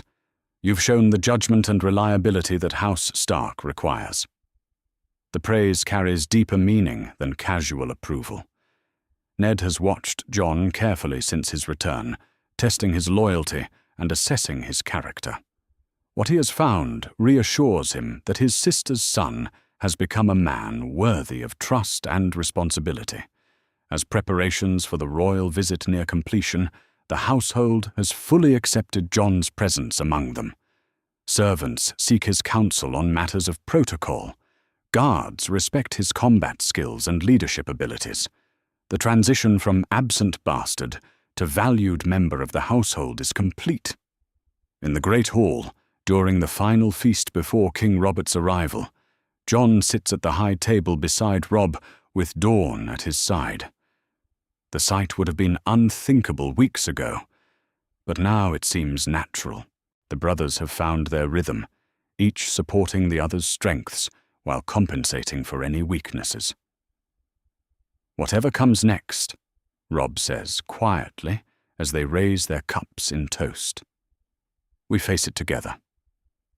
"Together," Jon agrees, understanding that he has found something he never dared hope for, a family that values him for who he is rather than resenting him for what he represents. Outside, the wind carries the scent of winter approaching. Soon, choices will be made that reshape the realm, but tonight, two brothers sit in the ancient halls of their fathers, united in purpose, and ready for whatever destiny awaits them. The great hall of Winterfell blazes with light and warmth as House Stark celebrates a homecoming 15 years in the making. Torches line ancient stone walls where the banners of sworn houses hang in proud display, and the long tables groan under the weight of the finest feast Winterfell can provide. At the high table, Jon Snow sits beside his brother Robb, Dawn gleaming at his side, no longer the absent bastard, but a knight who has earned his place through deed and character. The assembled household raises their cups as Lord Eddard Stark stands to address the gathering. His grey eyes sweep across the faces of bannermen and servants alike, men and women who have served House Stark with unwavering loyalty through war and peace, winter and summer. "Tonight we celebrate not just a return, but a transformation," Ned begins, his voice carrying to every corner of the hall. 15 years ago, I sent a boy south to learn the ways of knighthood. Tonight, that boy returns to us as a man worthy of the greatest blade in Westeros. The cheers that follow shake the ancient rafters. But Jon feels the weight of responsibility more than the warmth of acclaim. He has learned that true honor lies not in receiving praise, but in proving worthy of the trust placed in him. When the noise subsides, he rises to respond with words that come from lessons learned in Dornish halls under a woman's patient guidance. "I carry more than steel," Jon says, his voice clear and confident without arrogance. "I carry the wisdom of Lady Ashara Dayne, who taught me that a knight's true strength lies not in his sword arm, but in his choices. I carry the legacy of Arthur Dayne, who showed the world what it means to serve something greater than oneself." He pauses, his grey eyes meeting those of his family and the assembled bannermen. "But above all, I carry the honor of House Stark, which took a bastard child and gave him purpose. Whatever challenges await us, I face them not as Jon Snow of Dawn, but as Jon Snow of Winterfell, ready to defend the North and all who call it home." The words ring with conviction earned through years of training and testing, and the response from the assembled crowd reflects their acceptance of him as truly one of their own. Robb clasps his shoulder with the easy familiarity of brotherhood, while Catelyn nods with something approaching warmth. Even she has come to recognize that Jon's presence strengthens rather than threatens her family's position. As the feast continues around them, Ned finds himself drawn into contemplation of paths taken and prices paid. 15 years ago, he made choices that seemed impossible at the time. Taking Jon from Starfall required him to live with deception that went against every fiber of his nature. Yet seeing his nephew now, confident and capable and loyal, he knows those choices were justified. The ghost of Lyanna seems to smile at him from across the years. His sister's sacrifice created the man who now sits among them, bearing her son's heritage in his courage and his father's legacy in his skill. The promise Ned made in the Tower of Joy has been kept in ways that even he never imagined possible. "You did well," Maester Luwin says quietly, joining Ned at the high table. "The boy has become everything you hoped and more." "He has become what he chose to become," Ned corrects.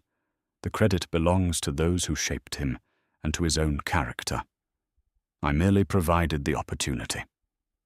Their conversation is interrupted by the arrival of a raven master, bearing a message that has travelled through wind and weather to reach Winterfell.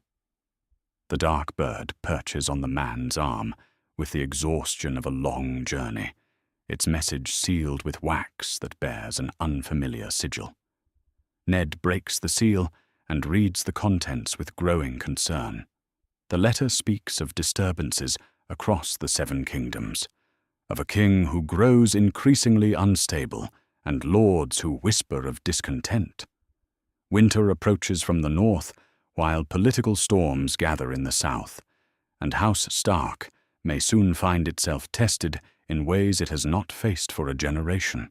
"What news?" Jon asks, noting the change in his father's expression. "The realm grows restless," Ned replies carefully. "King Robert's rule faces challenges that may require difficult choices from his bannermen." Jon processes this information with the political understanding that Ashara's lessons instilled in him. He recognizes that the peace they have known is fragile, built on foundations that shift with each change of season and circumstance. The skills he learned in Dawn may soon be tested in conflicts that extend far beyond tournament lists and practice yards. "Whatever comes," Robb declares with the confidence of youth tempered by growing wisdom, "we face it as Starks, united." The simple statement carries weight that extends beyond family loyalty. House Stark has regained something precious in Jon's return: the unity that comes from shared purpose and mutual trust. Where once there was a void left by an absent bastard, now there is strength drawn from proven worth and earned respect. As the evening progresses, Jon demonstrates the courtly graces learned in Dornish halls. He speaks with bannermen about their concerns, listens to servants with genuine interest, and conducts himself with the bearing of nobility earned rather than inherited. The contrast with the awkward bastard who might have been is stark and undeniable. "You move among them like you were born to it," Catelyn observes when she finds herself speaking privately with Jon during a lull in the festivities. "Lady Ashara taught me that true nobility lies in service to others," Jon replies. "Birth may determine opportunity, but character determines worth." The wisdom in his words reflects lessons that have become part of his nature rather than mere recitation. Catelyn sees in him a young man who could have chosen bitterness, but instead chose service, who could have demanded recognition, but instead earned respect. Her acceptance of his place in the family becomes complete in that moment of understanding. Later, when the feast has ended and the household has retired to rest, Jon and Robb find themselves alone on Winterfell's battlements beneath stars that have witnessed the rise and fall of kingdoms. The night air carries the crisp promise of winter, and in the distance, the lights of Wintertown twinkle like earth-bound stars. "Strange to think that a few months ago, I barely knew you existed," Robb muses, as they look out over the lands they both love. "Now I cannot imagine facing the future without you beside me." "The blood we share is less important than the bond we have chosen," Jon replies. You are my brother in all the ways that matter. They stand together in comfortable silence, two young men on the threshold of responsibilities that will test everything they have learned. The lessons of their upbringing have prepared them differently but complementarily. Robb with the confidence of inheritance, and Jon with the wisdom of earning his place. When the challenges come, Robb says eventually, we meet them together. Your sword and mine, your counsel and mine, your honor and mine, standing as one.